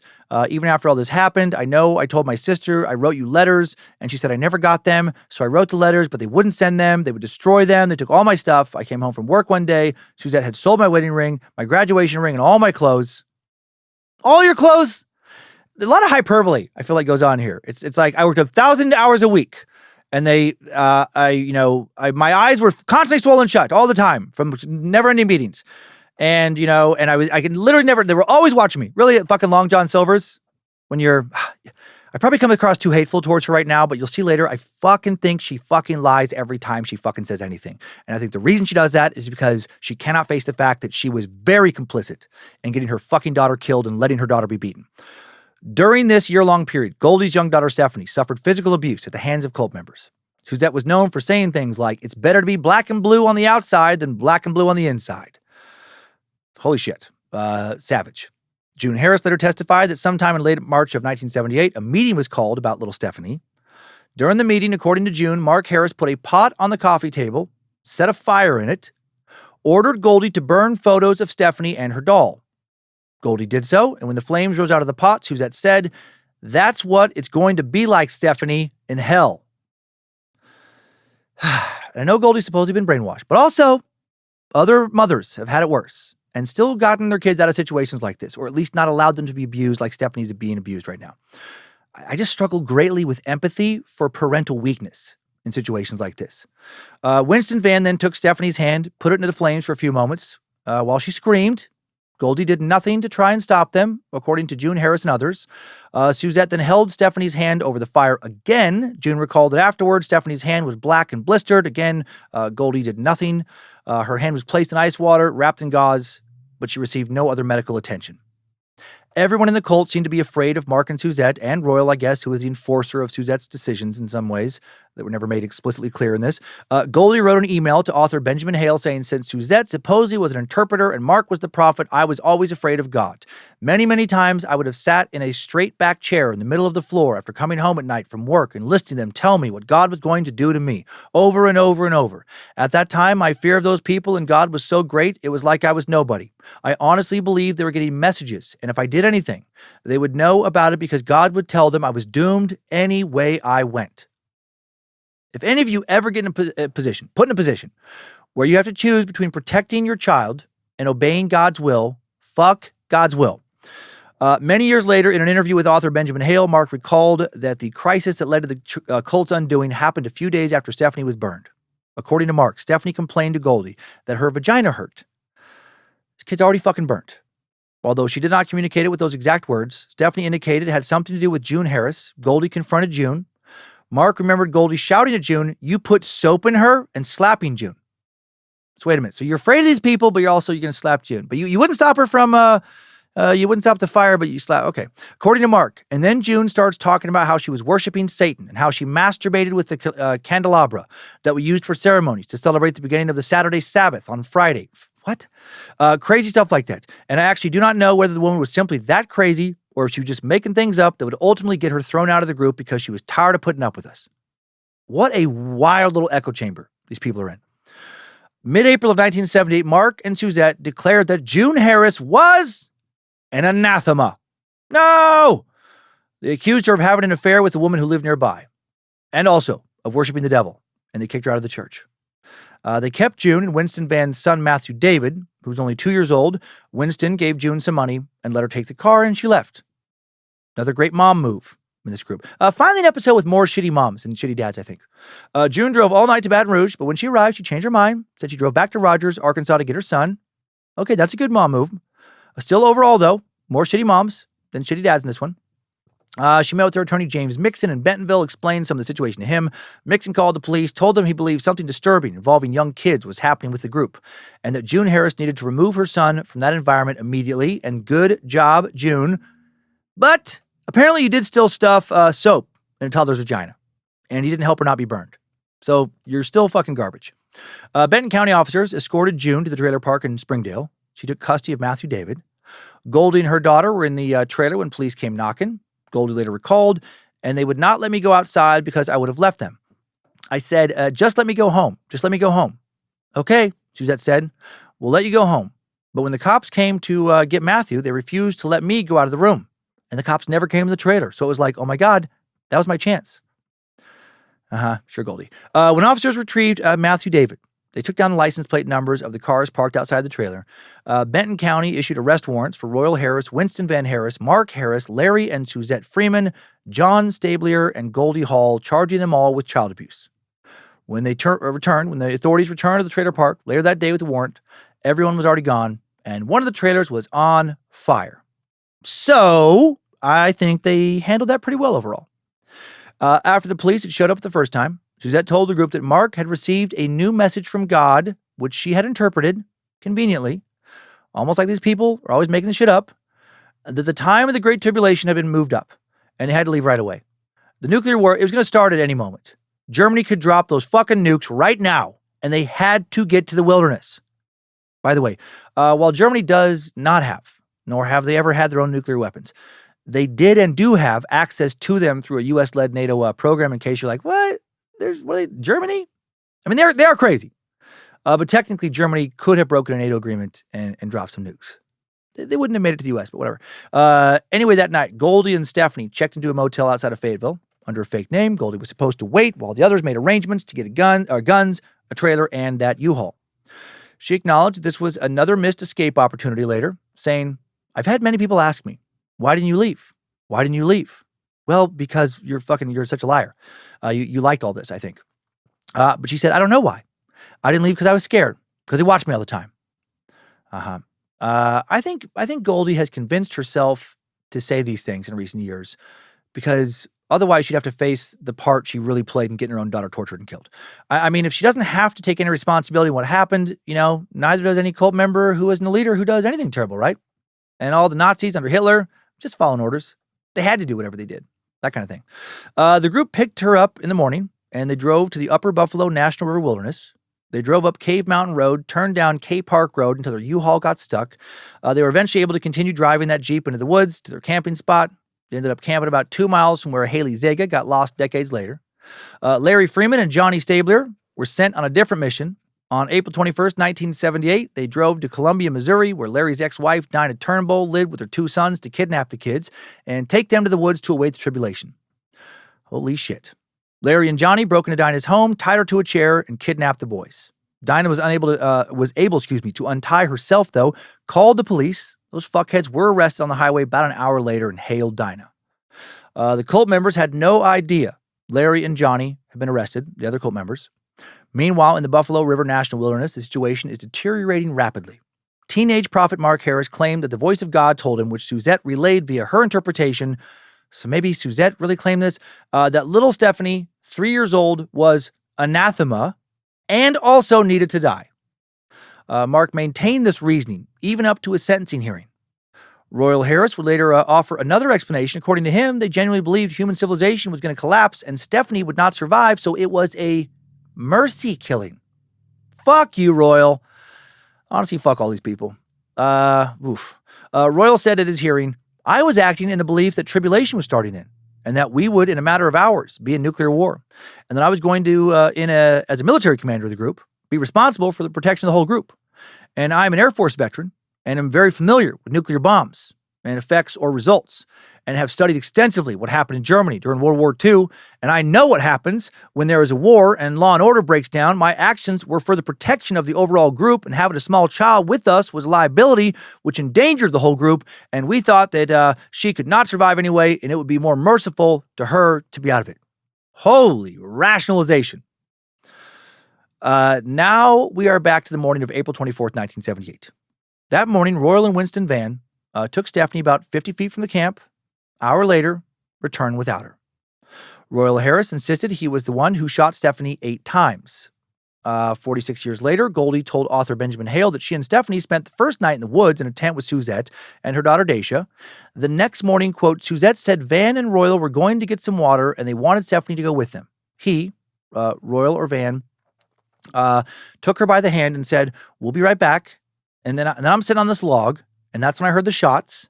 They came back. They didn't have her. And I wanted to know where they were. And Suzette kept telling me, "You sit down and hush. Just sit down and hush. It's okay. It's okay." Come on, Goldie. You knew what they did. You heard the prophecy. You let him walk off with her.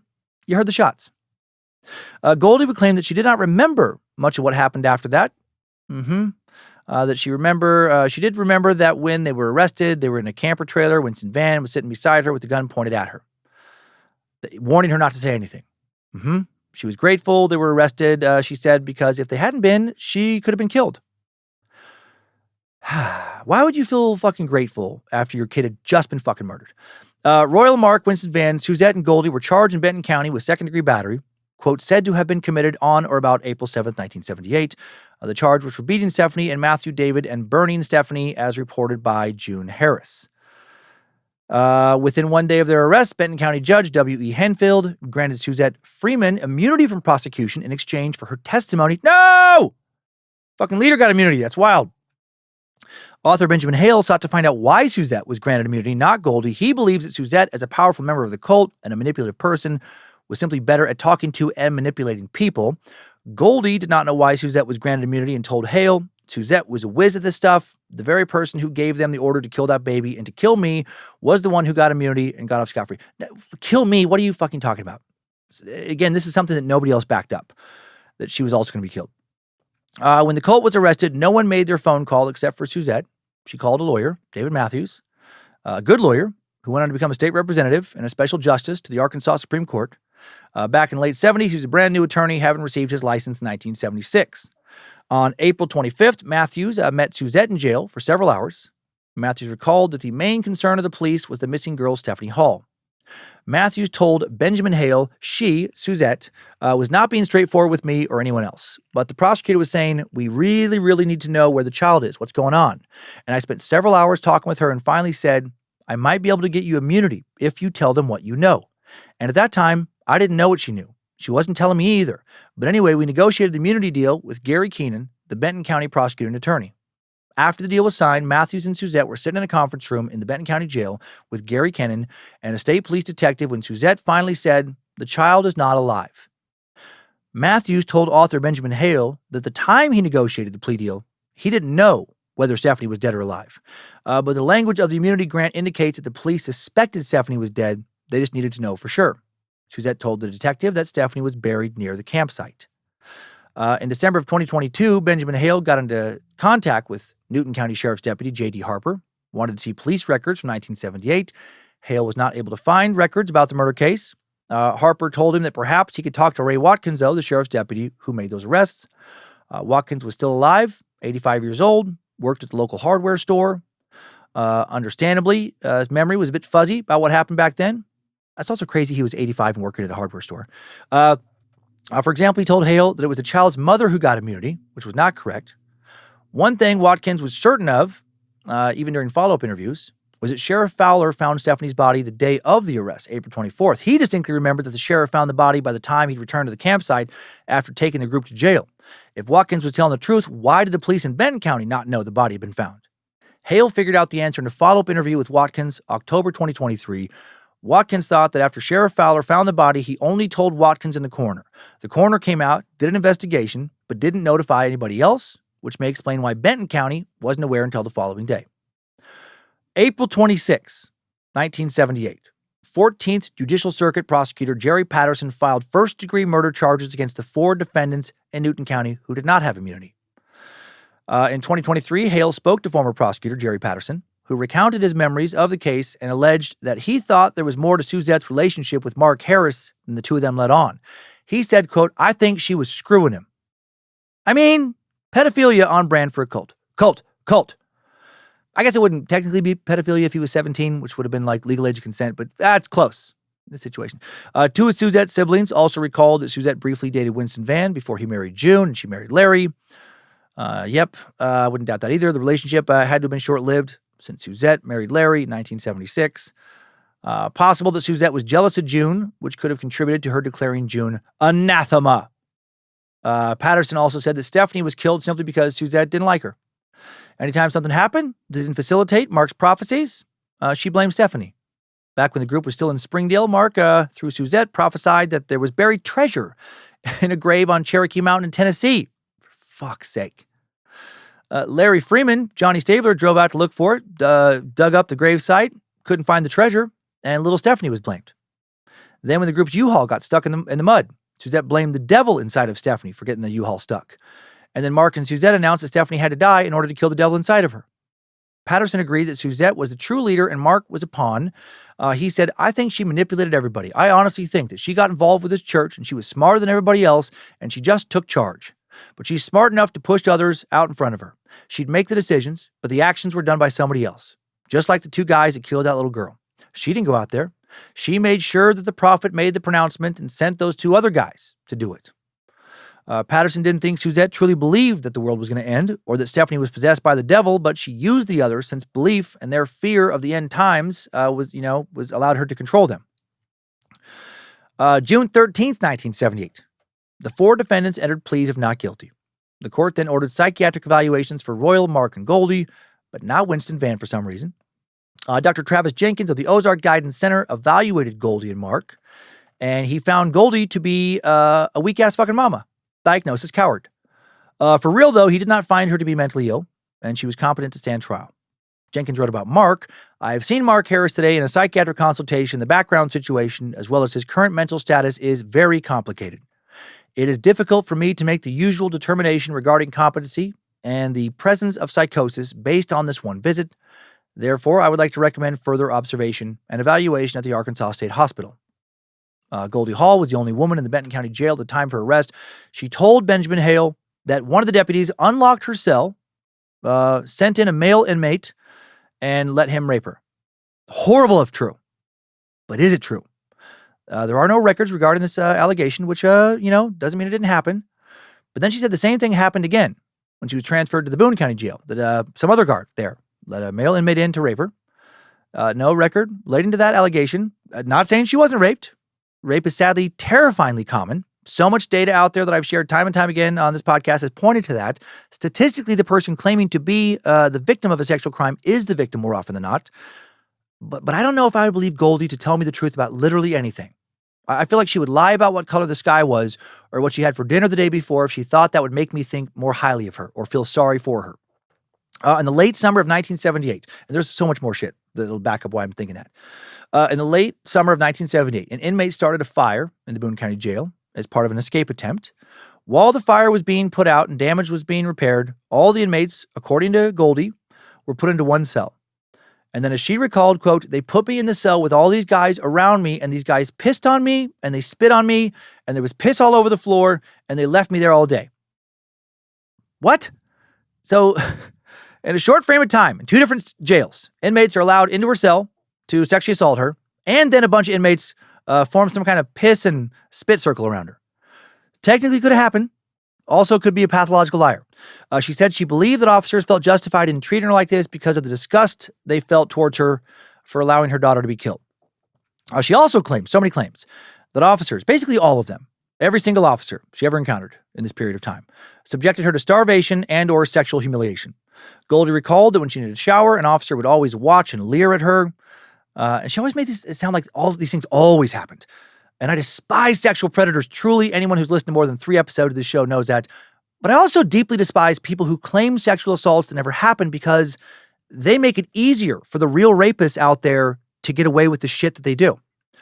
At breakfast, Goldie claimed she was only ever given 1 spoonful of eggs and 1 piece of toast and never given lunch or dinner. Not ever, you guys. No one has ever been more consistently mistreated than Goldie Hall. Sure, she let her daughter be burned and killed. But doesn't all the mistreatment she's endured outweigh that? In the end, isn't she good? On July 18, 1978, a judge found probable cause to send Mark Harris, Winston Van Harris, and Goldie Hall to trial for second-degree battery in Benton County. Royal Harris had pled guilty earlier that month to second-degree battery, claimed sole responsibility for beating a child. The judge made his ruling based on an affidavit from the Benton County Sheriff's Office, which was based on an interview with June Harris. June said that on April 7th, members of the cult gathered in the trailer owned by Royal. They asked little Stephanie whether she would choose God or the devil. And then June said that the Hall woman, so Goldie, said her child's soul was dead and that God was not willing to accept her. If true, is Goldie the worst one of them all? Was she not only not helping her daughter, but possibly cheering on her daughter's killers, endorsing it? She might have been. June said that Mark Harris got a pot and that Goldie then got the photos of her daughter and she burned the photos. She said Goldie told her daughter that this was going to happen to her if she didn't accept God. Stephanie's ragdoll was also set on fire. The members told the child to hold her hand over the fire to see how it would feel if she didn't accept God. Winston Van then grabbed her hand and held it in the fire, according to June. The next development now in all this was that it was decided that the 19th West Judicial Circuit covering Benton County would drop the battery charges so the 14th Judicial Circuit could focus on the murder charges. Prosecutor Jerry Patterson wanted to file murder charges against Suzette as well, but was told, immunity deal, so he can't. Suzette released from jail June 1st, 1978, into the custody of her father. Patterson recalled that he felt bad about having to prosecute Goldie Hall. He told Benjamin Hale she was so timid, so easily manipulated, and it just didn't seem fair to me to be prosecuting her. But that's my job, so I did it. But was she? Was she fucking just like innocent, Patterson, or were you manipulated? Right? Did Goldie flirt, pretend to be a little wounded dove, and just wrap you around her finger and manipulate the fuck out of you? He said there was probable cause to charge Goldie because she was aware of what was going to happen and she didn't stop it. But I'm the prosecutor, so my job was to present the evidence the best possible way that I could to show the jury that she was guilty, and I did. I didn't like it, but being a prosecutor, it's not what you like and don't like. It's what you have to do. And, I would have loved to have just stood up there in front of the jury and point at Suzette Freeman behind me and say, that's the bitch right there that you should send to prison, but I couldn't. Patterson was able to get some form of revenge against Suzette Freeman, though. In early 1979, he agreed to come to Louisiana, testify against Suzette in a custody battle with her ex-husband. Patterson was the only witness. He testified about everything that had happened in Arkansas, and Suzette's ex-husband was granted permanent custody. Suzette only allowed one visit per month, and that visit had to be supervised, so that is good. The murder trial began at the Newton County Courthouse, September 12, 1978. All 4 defendants maintained their not guilty pleas up to the trial. All 3 male defendants had conflicts with their attorneys. Happens a lot with cultists. By the time of the trial, Royal and Mark had switched attorneys several times. Winston Van's attorney ended up being Doug Wilson. This guy's funny. Van later appealed alleging inadequate counsel, which was denied. Wilson wanted to present Van as a brainwashed victim of the cult, but Van insisted he was a leader. Do not diminish my authority, heathen. During the appeal process, Winston testified that Van was not cooperative and that he also suspected he was not being truthful. The 3 men stuck to the same story, that Mark gave the order to kill Stephanie, which Suzette confirmed through her interpretation, and Royal and Winston Van took her into the woods. Royal pulled the trigger, and Winston Van helped bury the body. Wilson knew that Van was going to be convicted of a crime, but he hoped to reduce his culpability by arguing he was an accomplice and did not commit the murder. That strategy fell out the window after Wilson received a ballistics report indicating that Stephanie Hall had been murdered with 2 weapons. So many motherfuckers lying all the time in this. Wilson sent Winston Van a letter after receiving the report. This is so good. He sent this to his own client. He wrote, "Dear Van, as you may know, the ballistics report is in and shows that 2 guns were used in the murder. Of course, this pretty well turns your story into a fairy tale. Unless Royal comes up with a new version that he was aspiring to be a cowboy and packed a couple of 6 guns or rifles or whatever for the fun of it. What I'm trying to say as before is that the jury will in all likelihood include a few people of at least normal intelligence who will listen to your version and get some good laughs out of it before they send you to the penitentiary for the rest of your natural life. As I have said repeatedly, I'll advocate strongly whatever story you tell me to be true. It doesn't matter that that your present version has got more holes in it than a country club golf course. But it does occur to me that one possibility is that you may be doing what you honestly believe God Almighty wants you to do. If that is the case, my advice is to get in touch with God as soon as possible and ask him if it is all right if you follow your lawyer's advice. Of course, it is also possible that he wants you to work among the prisoners for the rest of your life, in which case he definitely has you on the right track. I wish I could be more encouraging and less sarcastic, but I really have no reason for either at this point. I'll just say what I've said before. I'll do the very best I can, and that, as matters stand, it won't be near enough. Sincerely, Douglas L. Wilson." Well, Douglas L. Wilson, you are a funny lawyer. "The jury will in all likelihood include a few people of at least normal intelligence who will listen to your version and get some good laughs out of it." Oh man, that line just soaked, just dripping in sarcasm. I also loved more holes than a country club golf course. And the shit about God wanting him to work amongst the prisoners. Oh, chef's kiss. If I ever really need a good defense attorney, I hope I get somebody like Douglas Wilson. Goldie's defense attorneys were Tom Keith and Buford Gardner. Hell yeah, Buford. Not as good as Toot, but not terrible. Keith believed defending Goldie was a moral crusade. Oh my God, because he believed in her innocence. In the early morning hours before the trial started, Royal, Mark, and Winston Van were all caught attempting to escape from jail. Another development. Winston Van managed to get a hacksaw blade sawed through one of the bars on an upper window of the jail. They were caught when the warden on night shift heard something, stepped out, saw Winston Van's hand out. After that, and after meeting with their lawyers, Royal and Mark decided against their attorney's advice to plead no contest, which is a plea in which a criminal defendant accepts the conviction and punishment for a charge without explicitly admitting guilt. Primary difference between a guilty plea and no contest is that the latter can't be used as an admission of fault in subsequent civil lawsuits. Still, the trial continues, and I guess the start of it was a media circus. Suzette Freeman's lawyer, David Matthews, recalled to Benjamin Hale, "The courthouse square was packed. I mean, packed with people. There were folks that had brought the equivalent of what we'd call a food truck now, that were selling concessions on the square. The courthouse itself was packed full, and when Goldie was let in to start the trial, this murmur went through the crowd." Or this murmur.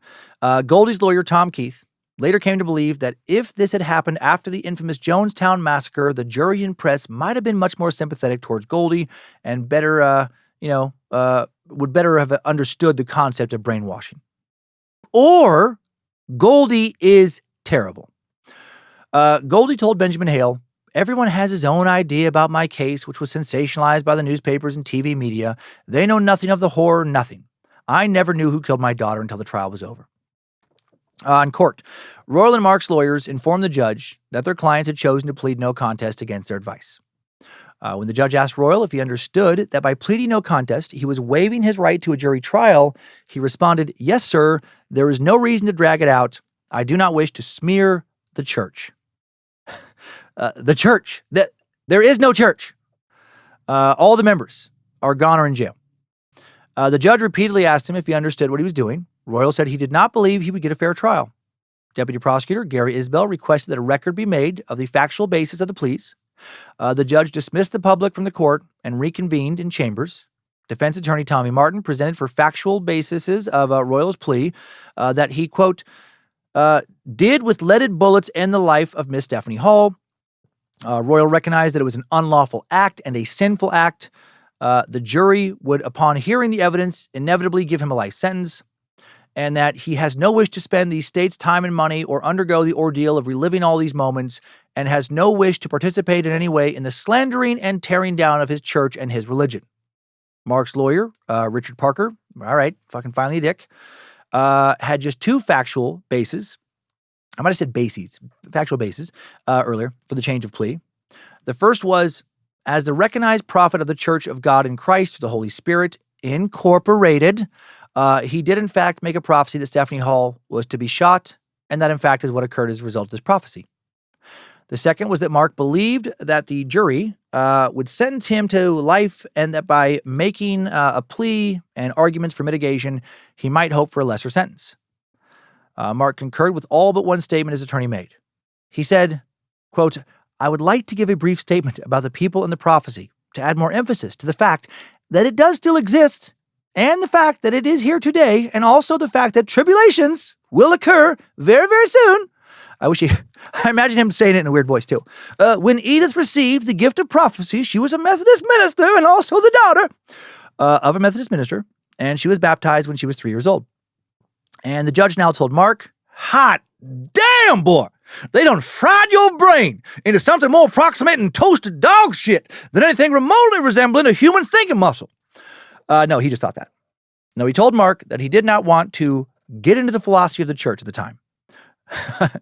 Mark's attorney once again asked him if he disagreed with anything he said, and Mark replied, I do feel bad for Mark because he was raised in this for so long.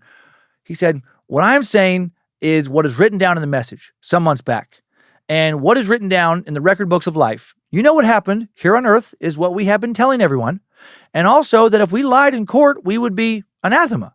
So that is why we have maintained what we have told. Also, it is a fact that if it was not changed, I would have just went ahead and pleaded guilty and gotten it over with. I really have no wish to continue this, and have not wished in the past to continue this any longer, but since this is the Lord's will, so be it. Whew. Kid was having a hard time getting mama's Kool-Aid out of his brain. I mean, I would still agree with him being sentenced to life for what he was complicit in, but fucking mama did a number on him. His attorney then said it was Mark's religious belief that the events that occurred were changed by God, and in God's eyes, they did not happen. Sorry, come again? Mark then said, may I state something? Stephanie was an anathema. This church is based on free choice. That is why it is such small numbers, because in the past we've observed the commandments and we have not diverted from them without express orders from God himself through prophecy and interpretation, over which Suzette is the interpreter for the church. What? Still confused. At that point, Mark was cut off from speaking any further. The judge was like, all right, okay, just don't talk anymore. Enough. And sentencing was set for a later date. Court returned to session, and it was time for the actual trial to begin. Only two defendants remained, Winston Van Harris and Goldie Hall. During opening statements, Winston Van's attorney, Doug Wilson, indicated that yes, he was present when the crime was committed, but asked for compassion from the jury. And remember, Doug knew he was more than present, that he probably fired a second gun, almost certainly did, but as his attorney, he can't say that in court. He noted that Mark Harris was the prophet of the sect, and that Suzette had the power of interpretation. In his opening statement, defense attorney Tom Keith said there were two victims, Stephanie and Goldie. He talked about how Goldie was introduced to the church just after her divorce. During her association with the sect, Goldie, quote, was told from time to time she must make her child mind. She must make her child love God. Interestingly, during the trial, at one point, it came out that after the group moved to Rogers, Goldie was given the opportunity to send Stephanie back to Louisiana to her dad because the group's animosity towards Stephanie had, reached a boiling point. But she didn't do that. Both Game and Fish Commission Ranger Fred Bell and Deputy Ray Watkins testified that when Goldie was asked about her daughter's whereabouts, she said the last time she saw her was at a shopping center in Rogers. It's almost like she's just telling everybody different things. She's just, telling what, makes her look the best in, whatever that moment is. Jury also heard from Suzette Freeman and June Harris before recess.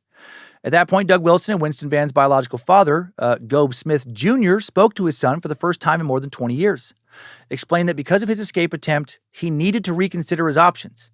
Doug Wilson asked Winston Van to tell him the truth. Did he kill Stephanie? Should they be considering a guilty plea? In his father's presence, the murderer, formerly known as Gobe III, admitted, yes, it's all true. I was very actively involved. I went out there with the child with Royal. He said there was only one gun, but he was there and he assisted. So still not willing to say the, explicit, unadulterated truth, but close to it. Just couldn't bring himself to say, yeah, I fucking shot that baby in front of his dad. Wilson decided they needed to make a plea deal for a lesser sentence. When court returned to session, Winston Van agreed to plead guilty to murder in exchange for a 50-year sentence offered by the prosecution. When Wilson informed prosecutor Jerry Patterson that Van had agreed, Patterson said he wanted to add another 15 years, though, for illegal possession of a firearm. Patterson told him, take it or leave it. According to Wilson, Van not happy, but he knew he was running out of options and facing the maximum penalty if he said no. So he pled guilty, and the judge sentenced him to 65 years, 50 for murder, 15 for use of a firearm. Now, it was Goldie Hawn on trial, alone. According to author Benjamin Hale, the actual trial records no longer exist. So many missing records that never made it to the digital age, lost or fucking intentionally destroyed for some reason. Newton County court clerk seemed confused as to why there weren't any records. Jerry Patterson once possessed a copy, but years after the trial, he loaned them to someone who was writing a book about the case, but then the book was never published, the man died, and his kids lost track of the records. But based on newspaper accounts from reporters covering the trial, Goldie Hawn testified that she and Stephanie were on a hillside while the others were talking below them. I thought she had no memories of Stephanie after leaving Rogers, Arkansas. She said she could not hear what they were saying. She approached and was asked by Winston Van if Stephanie could go with him and Royal to look for some water. Stephanie then came to her, holding Winston Van's hand, and happily said, Mama, I'm going with Mr. Van. Oh, yeah, sure she did. She's going to joyfully run off with the guy who burnt the shit out of her hand a few days earlier. That makes sense.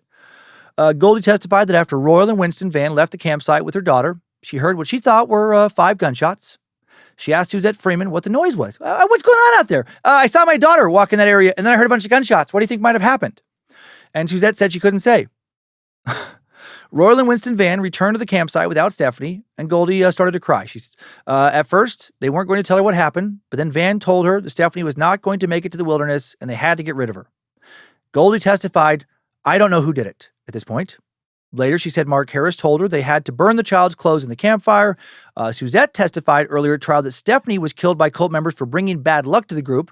Mark Harris told the group that the day she was killed, God told him that he was the cause, or that she was the cause of their troubles. Much of the testimony focused on conflicting versions of what transpired on that day. Goldie testified that she obeyed the prophecies given by Mark and Suzette without question. She said, Suzette and Mark told me I was going to suffer the sting of death if I did not obey the Father. I really thought they were getting that stuff from the Father. Just following orders. Can't risk the sting of death. She recalled incidents where Stephanie was whipped and burned at the direction of Mark and Suzette. Goldie admitted that she whipped Stephanie once with a switch, beat her once with a paddle because, quote, they told me I had to. They said I had to keep Satan out of her. Right? Just following orders. No choice. She said that on the night Stephanie's hand was burned, Suzette put her daughter in a chair in the middle of the room, asked her repeatedly if she loved God. Stephanie replied, yes, Mama. This kid's fucking 3, not mentally capable of understanding religious dogma psychobabble. The questioning went on for 5 or 6 hours to this poor toddler. Fuck this whole crew. Right? When I read shit like this, I wish they could have all been locked inside a burning building. Later in the night, at the direction of Royal, Goldie ripped up a picture of Stephanie and burned it along with one of her dresses and a rag doll. Winston Van then held Stephanie's hand over the fire, quote, so she could see how it feels to burn. Goldie testified, I jerked her hand away and I asked him to stop, but they said she's got to learn what it feels like. Suzette picked up Stephanie and bodily put her in the pot, but I took her away from there. So you did help, Goldie. Kind of. Oh, you never disobeyed your leader. You always, every time, did what they said, but then also stood up to the fucking leader of the group, risking the sting of death this one time to keep her from going in the pot. Goldie also testified Suzette gave Royal the order that Stephanie was anathema. After that, she said she was kept locked in a room at the Rogers apartment. Goldie visited her daughter every morning and evening. Why was she locked in the room? Who knows? Earlier, Suzette testified that Goldie was present when Mark said he received a message from God indicating Stephanie was responsible for problems with the truck. Quote, he said she had to be done away with, she had to be killed. When questioned further, Suzette testified, to the best of my knowledge, Goldie heard it. I don't remember any reaction. Yeah, that feels right. Before the child was taken away, the men approached Goldie, told her she had to tell them to do it so she could share in the responsibility. And according to Suzette, quote, I asked her if she was sure, and she nodded her head. Yeah, that feels right. And Suzette, she didn't have, a lot of motivation to lie about this right now because she has immunity. Suzette said that Goldie herself brought the child from the camper, handed her to Winston Van, who took her away, telling her they were going to pick berries, and that Goldie did not protest. A few minutes later, they heard shots. Suzette said, I didn't look, I didn't listen. It wasn't a shot, it was a bunch of shots. It was terrible. I was screaming. When the men returned, she said they kept saying over and over that God had fulfilled his promise. She died instantly, just as he said she would. She didn't suffer. Goldie just sat there crying. Stephanie was killed before sunset because, quote, Mark prophesied God told him that if Stephanie had lived till the end of the day, Satan worshipers could have come and burned us all. And you know what? He does have a point there. I mean, Satan worshipers, they are fucking always just constantly just burning everybody. You gotta always have your eyes peeled for those fucking devil worshipers. Wait a minute. How many times have I shared stories of people getting burned alive by devil worshipers? Wait, zero. I think it's zero. A lot of stories of heathens getting burned by, fanatical Christian zealots. But not one, I don't think, about devil worshipers burning the faithful. That's strange. Goldie Hawn denied knowing of such discussions or participating in her daughter's murder. On September 14th, 1978, she was convicted of second-degree murder. Fuck yeah, she was. Benjamin Hale spoke to the jury forewoman, Catherine Nance, who was 89 years old when he interviewed her. She said about serving on that jury, it was a long, long jury. Lots of evidence and the horrible pictures and everything. All but one person on that jury knew that she was guilty, but we had one girl on that jury who was in doubt that lady was guilty. Why? I don't know. But anyway, we came out of the jury room 2 times with a hung jury, and the judge would send us back in there. So we'd go back and go over our notes and everything. And then I would ask finally, the last time he sent us in there, I said, you convinced us, the rest of us, that she is not guilty. Well, she started crying, and we finally got a jury. Good on her and the rest of that jury. Tough lady, I like it. They finally got that fucking weak one to shut the fuck up, stop being stupid, stop feeling sorry for Goldie's lying ass, and do what's right. The judge also sentenced Royal and Mark, who had turned 18 while in jail, to life in prison without the possibility of parole. Mark said that, quote, he lived in mortal fear of giving a false prophecy. To this day, I don't know I have ever given a false message. Okay. Royal told the judge he felt because of his state of mind at the time the child was killed, should have been manslaughter, not first-degree murder, because it was mercy killing. However, he realized that under no circumstances could the murder be justified. Actually, he said, could it? He said that at the time he was acting for the protection of the overall group, having a small child with us was a liability. Right? A fucking liability. I'm trying to help. I was trying to do my best for apocalypse stuff. Oh, boy. You know that at this point, these guys were hoping, they were fiending for nuclear Armageddon just imminently occurring. Because if not, they did it all for nothing. In Missouri, Suzette's husband, Larry Freeman, and cult member Johnny Stablier were also facing justice for kidnapping Larry's young sons from his ex-wife.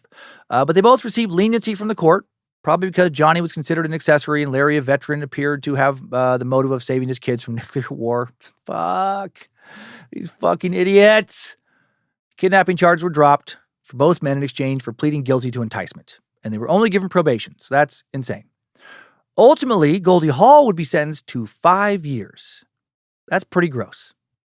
I mean, I get that the murder of her daughter wasn't directly her call. She did not pull the trigger, but she did hand her daughter off to the people who pulled the trigger. Goldie Hawn released from prison in April of 1980 after serving only 2 years. Probably a super hard 2 years, though. I would bet her life that every day 1,000 male prisoners were shipped in to form a circle and piss and spit on her. Her defense attorney, Tom Keith, drove her home to Louisiana, and they stayed in touch for years afterward. Goldie remarried, had another daughter whom she raised on her family's farm. She also allegedly worked as a court reporter for many years, and she and her husband supposedly still live in Louisiana. But who knows how honest, she was with Benjamin Hale about all this. February of 1983, 56-year-old Royal Baby Killer Harris, who was suffering from prostate cancer, was transferred from the Cummins Unit Prison in Pine Bluff, Arkansas. Yes, it is named after me, okay? To the Diagnostic Unit Hospital in Pine Bluff. He remained there, his cancer in and out of remission until he died in 1998 at the age of 70. In 1987, Winston, other baby killer, Van, the baby killer formerly known as the artist Triple Gobe, successfully appealed, got an extra 15 years taken off his sentence. 1993, he was released on parole at the age of 46, discharged from the system in 2003. According to Hale, he changed his name to Daniel Gobe Smith. He's had fucking 3 names, 3 first names. He's been Gobe, he's been Winston, now he's Daniel. And he moved to He moved to Alpharetta, Georgia, where he died of cancer and septic shock in 2022 at the age of 75. According to his obituary, he worked, quote, in a wide range of areas in the civilian business sector. Read, he took odd jobs occasionally, when not living off of unemployment, and had a strong Christian faith. He was married to his wife, Robin Lynch Holt, for 35 years. Robin developed dementia during the final years of their marriage, and Daniel was her caretaker until she died November 8th, 2020. He was never the same after his wife's death, it said in the obituary. Probably wasn't the same as he used to be when he was a good guy after he helped shoot a 3-year-old to death, one whose hand he'd burned. Suzette Freeman returned to her hometown in Grosse Tete, Louisiana, with Larry Freeman, who was still serving 5 years of probation. They later moved to Baton Rouge, owned and operated a temp agency for over 3 decades. That sucks.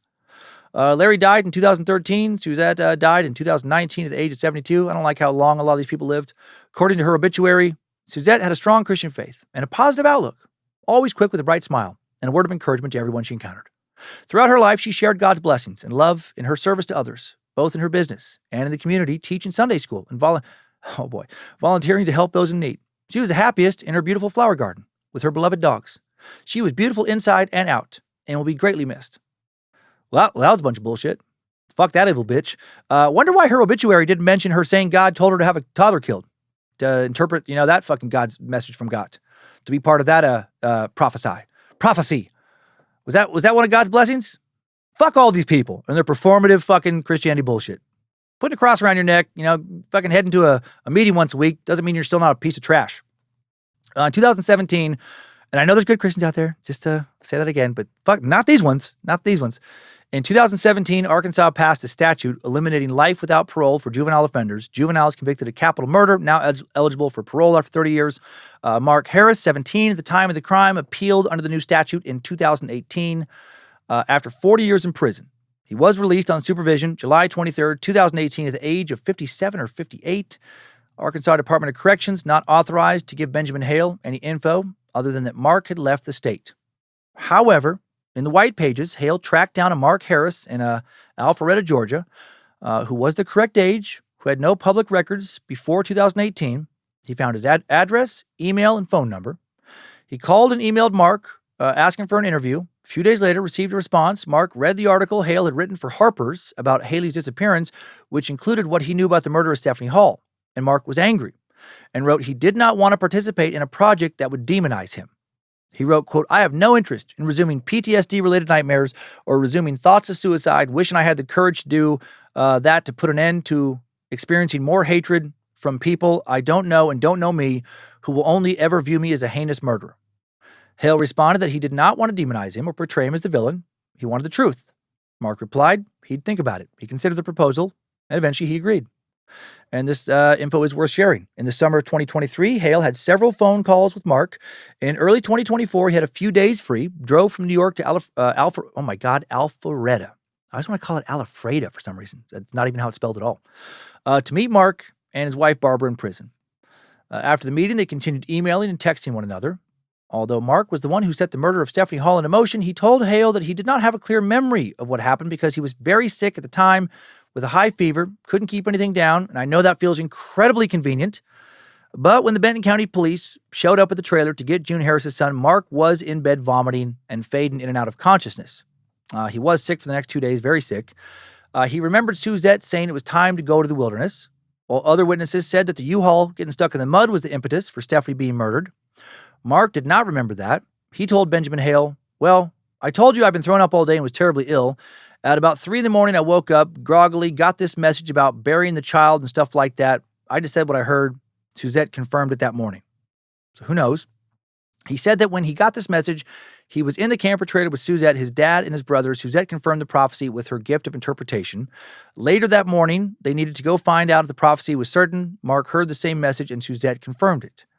When asked to describe how Suzette confirmed the prophecy, Mark said she would open herself to speaking in tongues and then have these ideas about what it meant, supposedly guided. Mark did say that his dad spoke to Goldie in front of the group and said, "This is your child. We don't care what God may have said. If you decide, it's up to you about what to do. We know there's nuclear war and all, but this is your responsibility. It's your child. And if you decide you're not going to do this, then we will respect your choice and no one's going to be upset with you or nothing." According to Mark, quote, "Goldie chose to have the child killed." I mean, it's, he said, she said, but why would Mark be lying about this now? He'd already served, nearly half a century behind bars.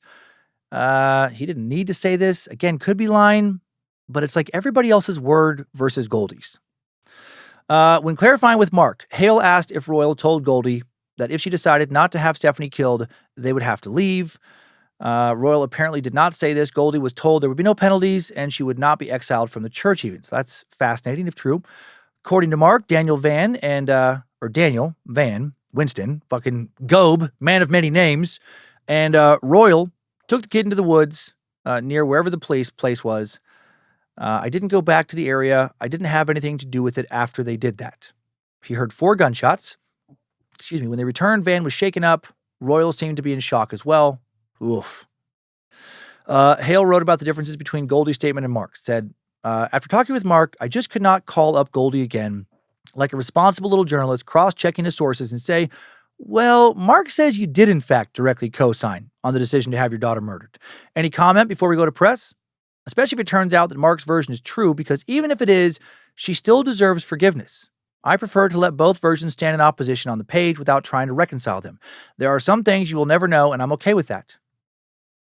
In the book, Hale notes that Suzette Freeman's witness statement and all the court transcripts that were not archived with the Arkansas Supreme Court during Winston Van's appeals were missing.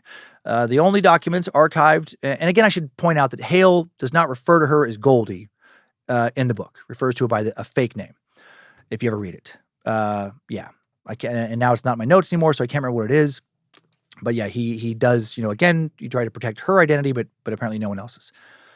In the book, Hale notes that Suzette Freeman's witness statement and all the court transcripts that were not archived with the Arkansas Supreme Court during Winston Van's appeals were missing. The only documents archived at the Newton County Courthouse were one-page official briefs noting the different proceedings took place. Mark already knew that because of a friend. Mark believes somebody at the courthouse destroyed the records intentionally to protect themselves from lawsuits. Interesting.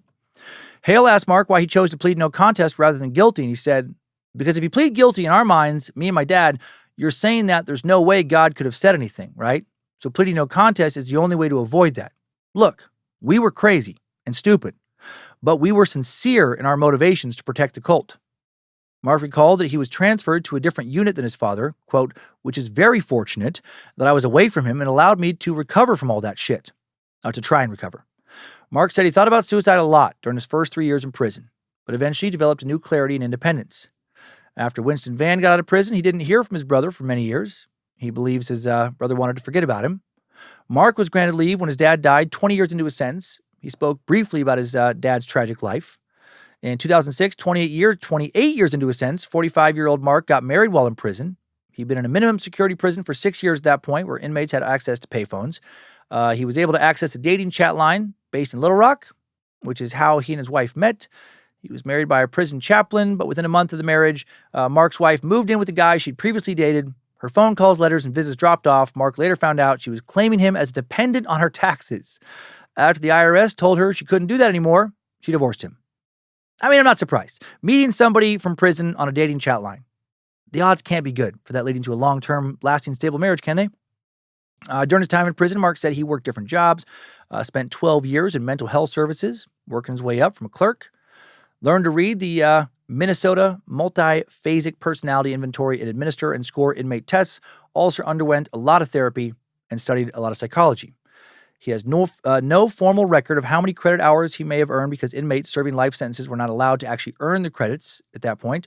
Mark said he spent a lot of time reading and that because of all that, he became an atheist.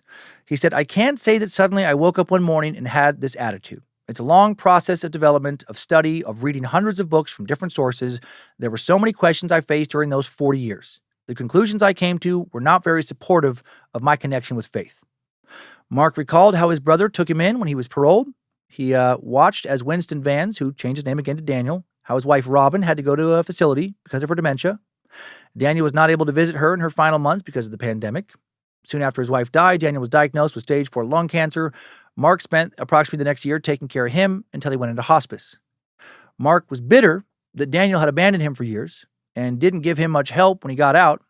He said Daniel was an alcoholic and drank at night. He was also still extremely religious and believed in preparing for doomsday. To the bitter end. Live by the bullshit, die by the bullshit. Mark met his second wife, Barbara, a Canadian, via Facebook during the pandemic. Barbara spent many years living in Victoria, British Columbia. She had 3 children and was married 3 times. Barbara's first husband was abusive. Her second husband died of an epileptic seizure. Third husband was younger than her, and she hoped the marriage would last for many years, but he was diagnosed with ALS. She cared for him until he died. Oh, my God. And then she met Mark soon after that. Through their video chats, Mark helped her through the grieving process. He was taking care of his brother at this time also. As soon as the border opened, Barbara drove from British Columbia to Georgia and married Mark. Barbara told author Hale, he is the kindest, sweetest person I've ever met, the most giving, the most thoughtful. That's why I fell for him. At the time of the interview, Mark was working in a candy factory and doing DoorDash on the side. He said, I carry boxes. I package stuff into boxes. I made Mensa when I was in prison. I've got 1 month short of a degree in social work. And I work in a factory doing manual labor. I'm married and living about as happy as life as I possibly can, although it is much later than I had hoped. And my entire youthful life was spent in prison. So my desire for a doctorate or maybe a master's in social work are pretty much out of the window because I can't afford to go to school. I'm just trying to survive. What an intensely unique life he has had. He's now either 65 or 66. I mean, what he did was fucking so disgusting.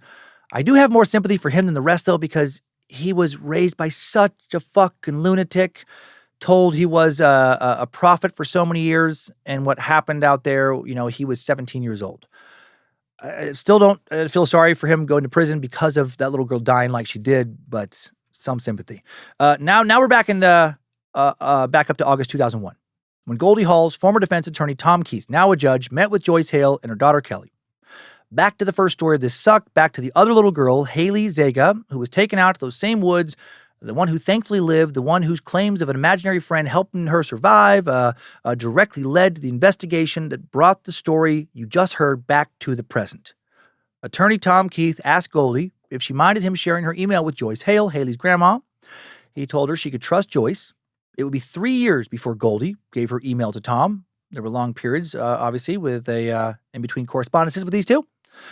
Goldie and Joyce then built some sort of a long-distance relationship through discussing Haley's disappearance and Stephanie's murder. They analyzed a few, quote, astounding coincidences. First, both incidents happened in late April and within 2 miles of one another. And we don't have to trust Goldie's sketchy word on that. That is documented. Haley's imaginary friend, Alicia, had dark pigtails, a hairstyle Stephanie wore often. I mean, a lot of girls do, but still worth sharing. Alicia was 4 years old. Stephanie, 3.5 when she died. Haley also said that Alicia carried a flashlight with her at the end. Goldie wrote that once Suzette took away Stephanie's cloth Raggedy Ann doll because it was an idol, right? Idolatry. And all she could replace it with was a flashlight, which Stephanie then slept with every night. And that's a weird coincidence. Goldie told Joyce Suzette would just turn the lights off and I had to give Stephanie a flashlight so she wouldn't be so scared. Goldie did come to believe Alicia, Haley's imaginary friend, was Stephanie's spirit, guiding her when she was lost in the forest. Joyce seemed to believe it too. Now, Benjamin Hale, the author, does not believe that, and neither does Haley. Haley told Hale, there are things that I will never know, and that's okay. Oh, I feel the same way, Haley. For many years, Haley did not know much about the 1978 case. She was aware that Joyce had looked into it, but she didn't ask questions. Benjamin Hale was the one to tell her details. Haley had been hesitant to ask out of respect for everyone involved. Haley told Hale, a lot of people have used my story to say this is proof of angels. This is proof of this or that, or whatever fits their belief system. I'm not going to say don't do that. Where I draw the line is when people try to say definitively, this is what it is, you should believe this. The truth of the matter is nobody was out there. It was just me. I'm not saying it wasn't some metaphysical whatever, but I'm the one who experienced it. I don't need anybody to tell me like it was an angel, it was an alien, it was a ghost. I've had all these people on the internet co-opt my story and essentially tell whatever story they want to tell and then attach my name to it, which really pisses me off. I can't fucking stand that shit because it causes people to come to me and be like, you told it wrong. Although he doesn't believe that it was Stephanie's spirit that guided Haley in the woods, Benjamin Hale did note one more coincidence, quote, that gives me the willies. Goldie once wrote to Joyce, Stephanie's middle name is Alana. Sometimes she would say her name is Alice. I would tell her, no, it's Alana. She would laugh. I would think how funny she even came up with that name as it was a little different than her own. Hale writes, imagine a toddler with a southern accent saying the words, all I see, giving the slight word a slight extra half syllable. A diphthong, it's called in linguistics. Stretched out phonetically, Alicia. Alicia. I mean, I know everybody's working hard to connect dots here, but that is fucking weird, right? Combined with everything else? Let's head out of the timeline. Good job, soldier. You made it back. Barely.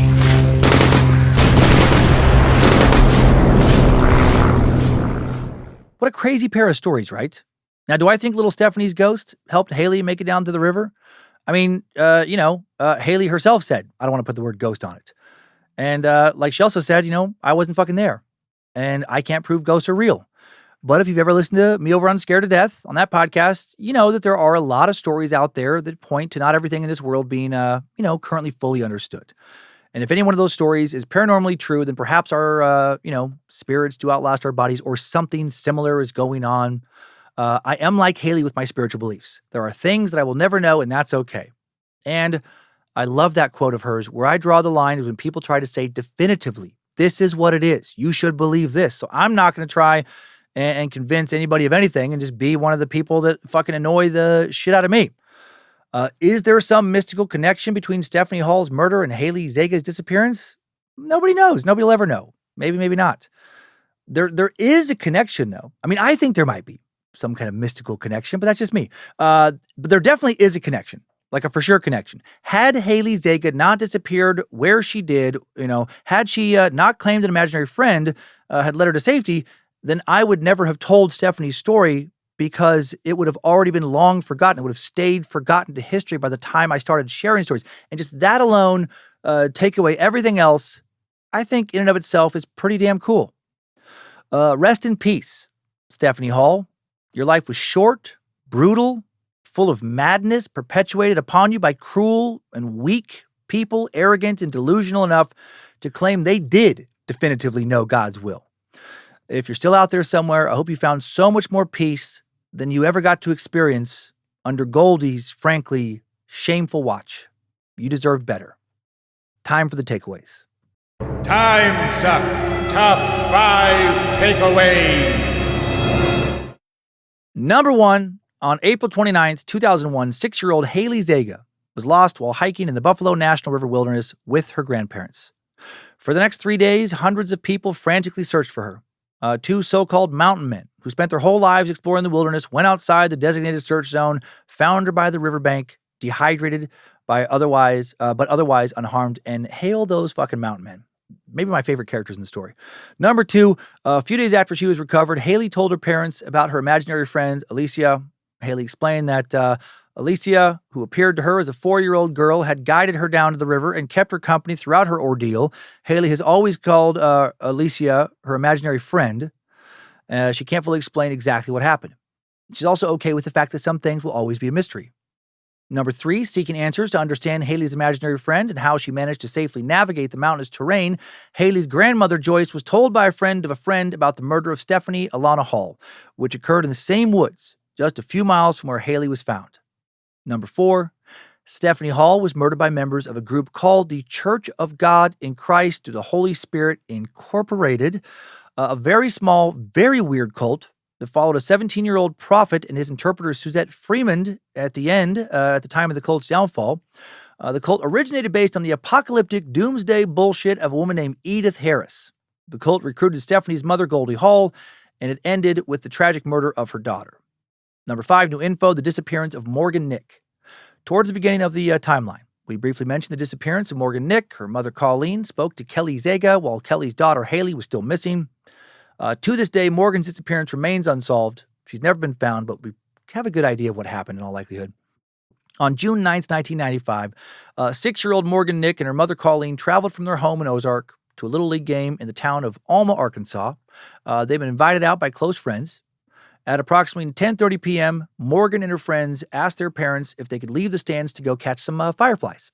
Colleen was initially reluctant, but the other parents convinced her to let Morgan go. Morgan was last seen at 10:45 p.m. by her friends. She was standing alone near her mom's car, emptying sand out of her shoes. Her friends were a few dozen feet away, emptying their own shoes. Man, she almost made it back. Her little friends then saw a, quote, creepy man talking to Morgan while she was putting her shoes back on. Morgan's friends then returned without her taking off like little kids do. They told Colleen she was at her car, but when Colleen then checked, Morgan was already nowhere to be found. Authorities believe Morgan was abducted by a creepy man driving a red truck with a white camper. In January of 2002, police conducted a dig on private property in Boonville, Arkansas, after they received a tip that Morgan might be buried there, but they found nothing. Other tips led to other digs, but no body. In 2019, investigators revisited the case file, focused on a man who was caught attempting to abduct another girl at a Sonic drive-in less than 10 miles from that game that they were at in a town called Van Buren, just a couple months after Morgan disappeared. The truck in that case matched the description of the one seen at the ballpark. The truck was traced to its owner. FBI used vacuum technology to recover a single blonde hair. In November of 2021, authorities named Billy Jack Lynx as a person of interest in Morgan's disappearance. Lynx had died back in 2000 at the age of 75 while incarcerated for sexual indecency. This guy was a fucking creep for sure. 1993, he had pled no contest to charge of child sexual abuse in Crawford County, which is where Van Buren and Alma are located. 3 years later, he was found guilty. The child told police he had tried to lure her into his red truck. August 29th, 1995, an 11-year-old girl told police she was talking with her brothers near the Sonic in Van Buren when a man pulled up to them in a red truck, offered her money, made sexual comments, offered to pay her to get in the truck and go with him to his house. She ran away and the police were notified. A witness reported an Arkansas license plate that was traced to Lynx. He was arrested the next day. The hair found in Lynx's truck tested with new technology, or was tested in 2024 with new tech. Examiners determined that the blonde hair found in the truck had a first-degree relationship to Colleen Nick, however, could not be definitively identified as her missing daughter Morgan's hair. In addition to the hair, blood was found on part of the seat of the truck, and a fiber was found in the mat under the seats and in metal pieces of the truck, which did match Morgan's Girl Scout shirt. So fibers found there. Damn. October 1st, 2024, the Alma police announced that a lab report strongly indicated Morgan had been in the truck once belonging to Lynx. So it sounds like, unfortunately, again, that we have a good idea regarding what happened to her. Colleen Nick has become an advocate for missing persons in the U.S. and established the Morgan Nick Foundation to support the families of missing children.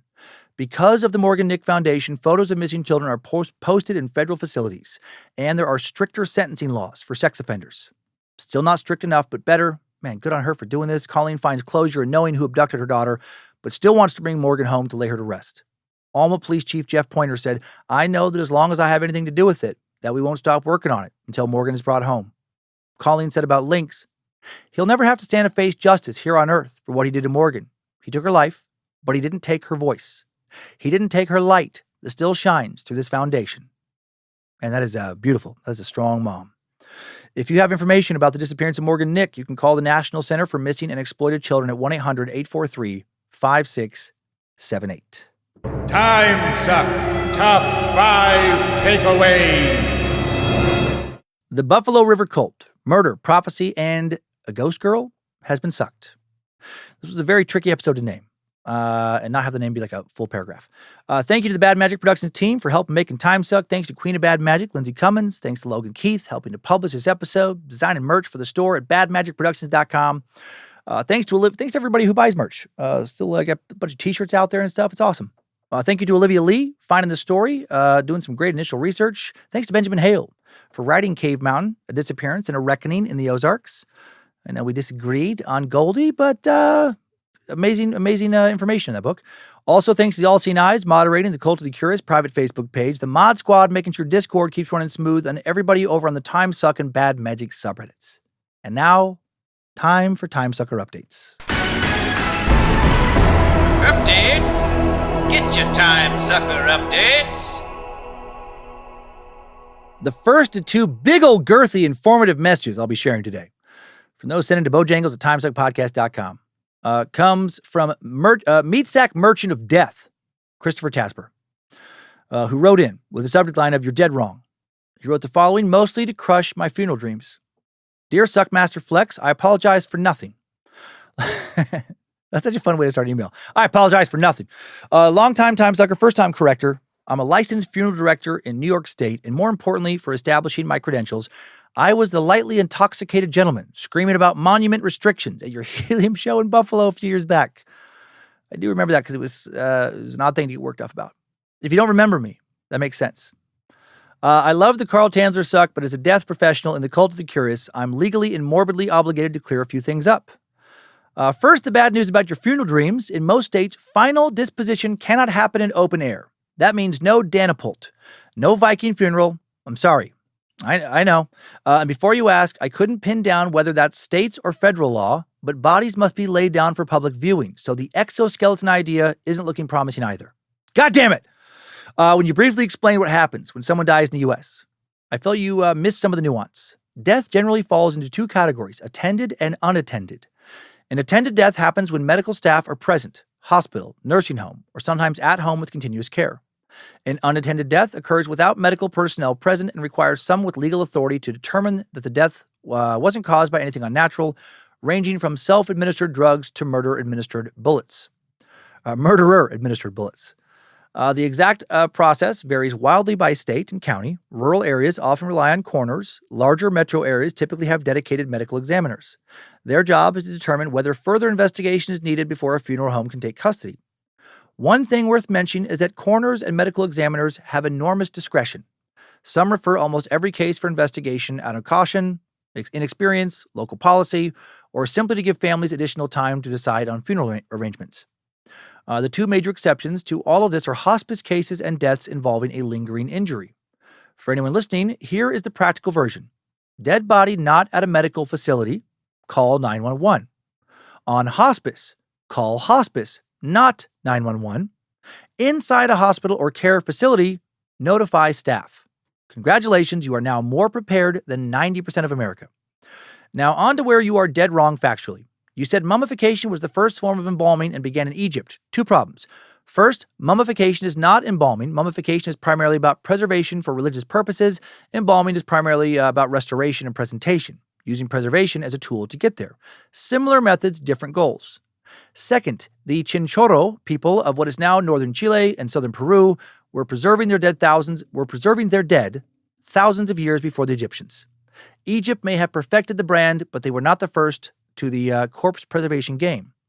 A bonus piece of history you'll enjoy. Arsenic was largely phased out of embalming because it made further murder investigations nearly impossible. You can't reliably test for arsenic poisoning when the embalmer has already pumped the deceased full of arsenic. Civil War embalmers were required to swear they used only formaldehyde-based chemicals rather than arsenic. They all agreed, yet Civil War battlefield soil today contains far more arsenic than should naturally be there. Almost like an entire industry lied to the government. Shocking. Finally, you described embalming as distasteful and essentially mutilation. Legally speaking, that's not entirely wrong, and that's fine. You don't deserve preservation. You country bumpkin piece of shit. I wouldn't embalm your sorry carcass with mud. JK mostly. But here's where I think you may have wandered into judgment instead of preference. In embalming, viewing, or funerals aren't for you. That's completely reasonable. If embalming, viewing, or funerals aren't for you, that's completely reasonable. We build our mourning rituals from what we grew up around. If you've never attended an open casket visitation, it probably won't hold the same meaning for you as it does for someone who has. People often agonize over whether they'll regret seeing someone or regret not seeing them. In my experience, those regrets are surprisingly rare. My somewhat science-backed professional opinion is that the correct way to care for your dead is whatever you believe is right and can afford.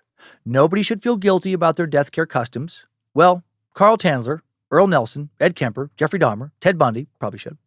But generally speaking, nobody else.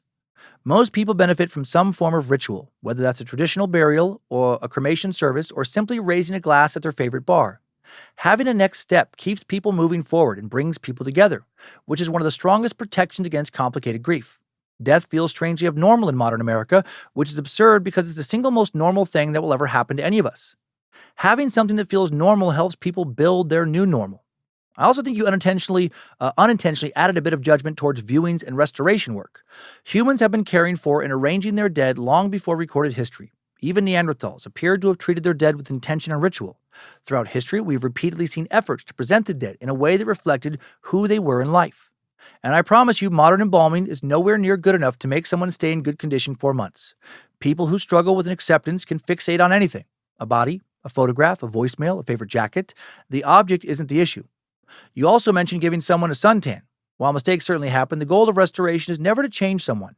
The goal is to return them as closely as possible to how they actually looked. Side note, I am more than certain Carl Tanzler must have reeked.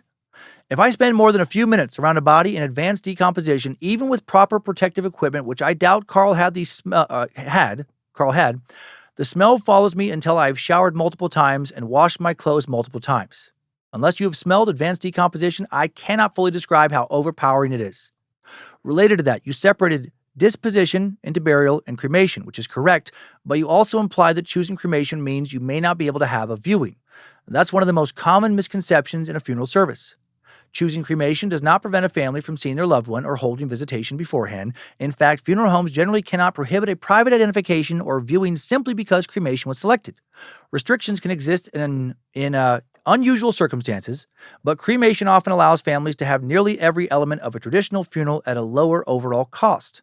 Thanks for the suck. Thanks for the years. Thanks for making death slightly less terrifying every Monday.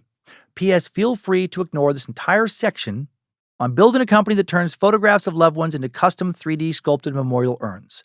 The goal is simple: make personalized memorials affordable instead of luxury products.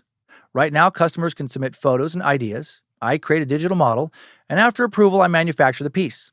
I'm currently building software that will eventually let families design much of it themselves. I've been about a week away from finishing that software for roughly 3 months now, so we'll see how that goes. The site is tazbear.com. It should be live momentarily, and if you decide it's worth a shout-out, it would mean the world to me. If not, I'll still be preaching the suck. 60%, wouldn't change a thing. Christopher Tasber, licensed funeral director, New York State, New York State of New York, screamer of monument restrictions, Buffalo Helium. Wow, Chris. Holy shit. Thank you for the corrections, which I verified are correct. And the death lesson. I love the expertise, truly. And the 3D portrait reliefs at tazbear.com are very, very cool. Hail to you. Thanks for taking all the time to write all that, for sharing all that knowledge. Yeah, that was incredible. And then next up, and also finally, broadsword-wielding Sack Calder wrote in with the subject line of, I married a trans athlete. Dear Dan and Bad Magic crew, my name is Calder. I love you wrote, it's phonetic. Good luck. It could be Calder or Calder. I'm gonna say Calder. I'm a longtime listener to the show and fan of your comedy since I saw your Comedy Central Presents when I was in high school. I wanted to write in about the trans sport debate because it is something I actually have a lot of experience with and wanted to provide a bit more information and perspective on the topic. My wife is trans. You would never know looking at her. In fact, she has surprised several of our friends when coming out to them. She's also an athlete. Both of us compete in a form of competitive sword fighting called HEMA, Historical European Martial Arts. The sport is a unique example because of its gender inclusion. It has an open category that anyone can join, as well as a women's plus or underrepresented genders categories. A large number of participants in these underrepresented categories often fight in the open as well.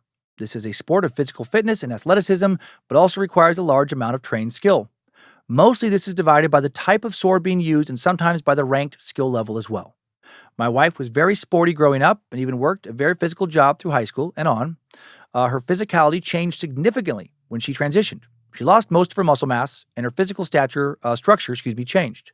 Her muscle and fat distribution changed and her body loses muscle mass way faster now. Not to mention all the hormonal changes and the way she presented herself.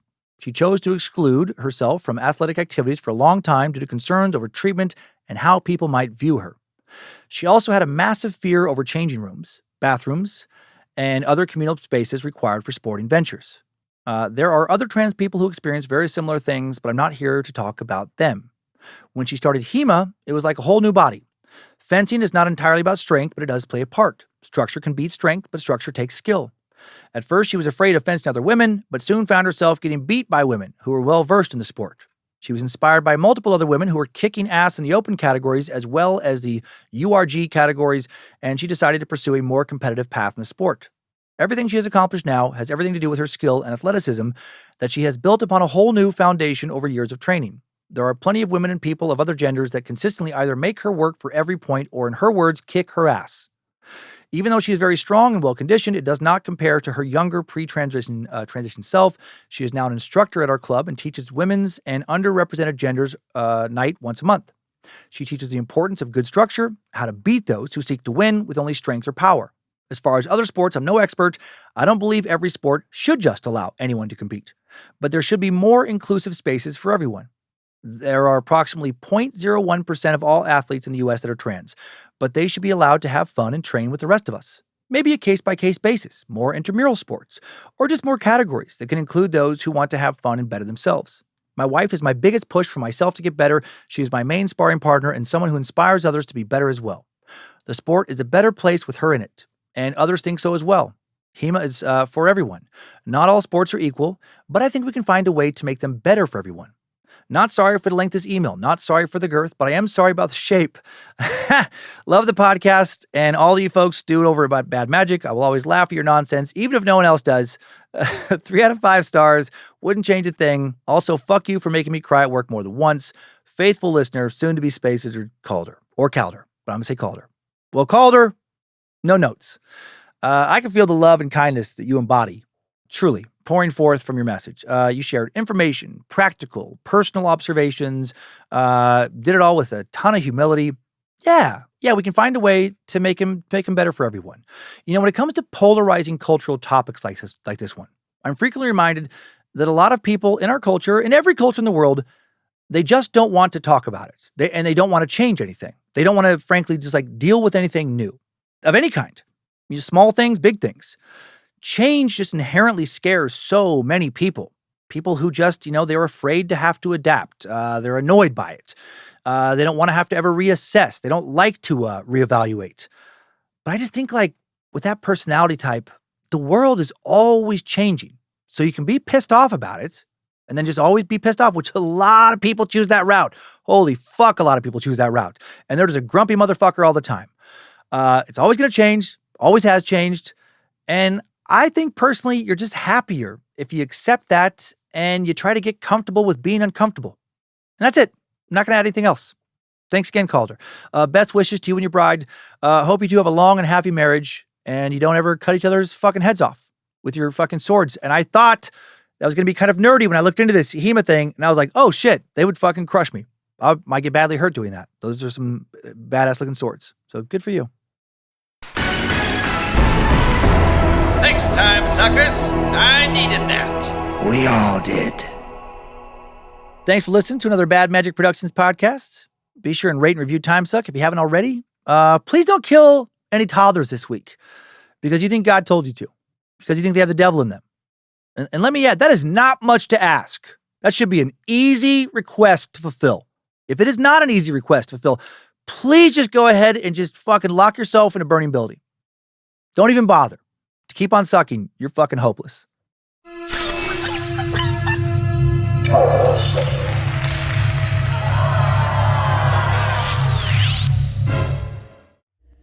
Bad Magic Productions.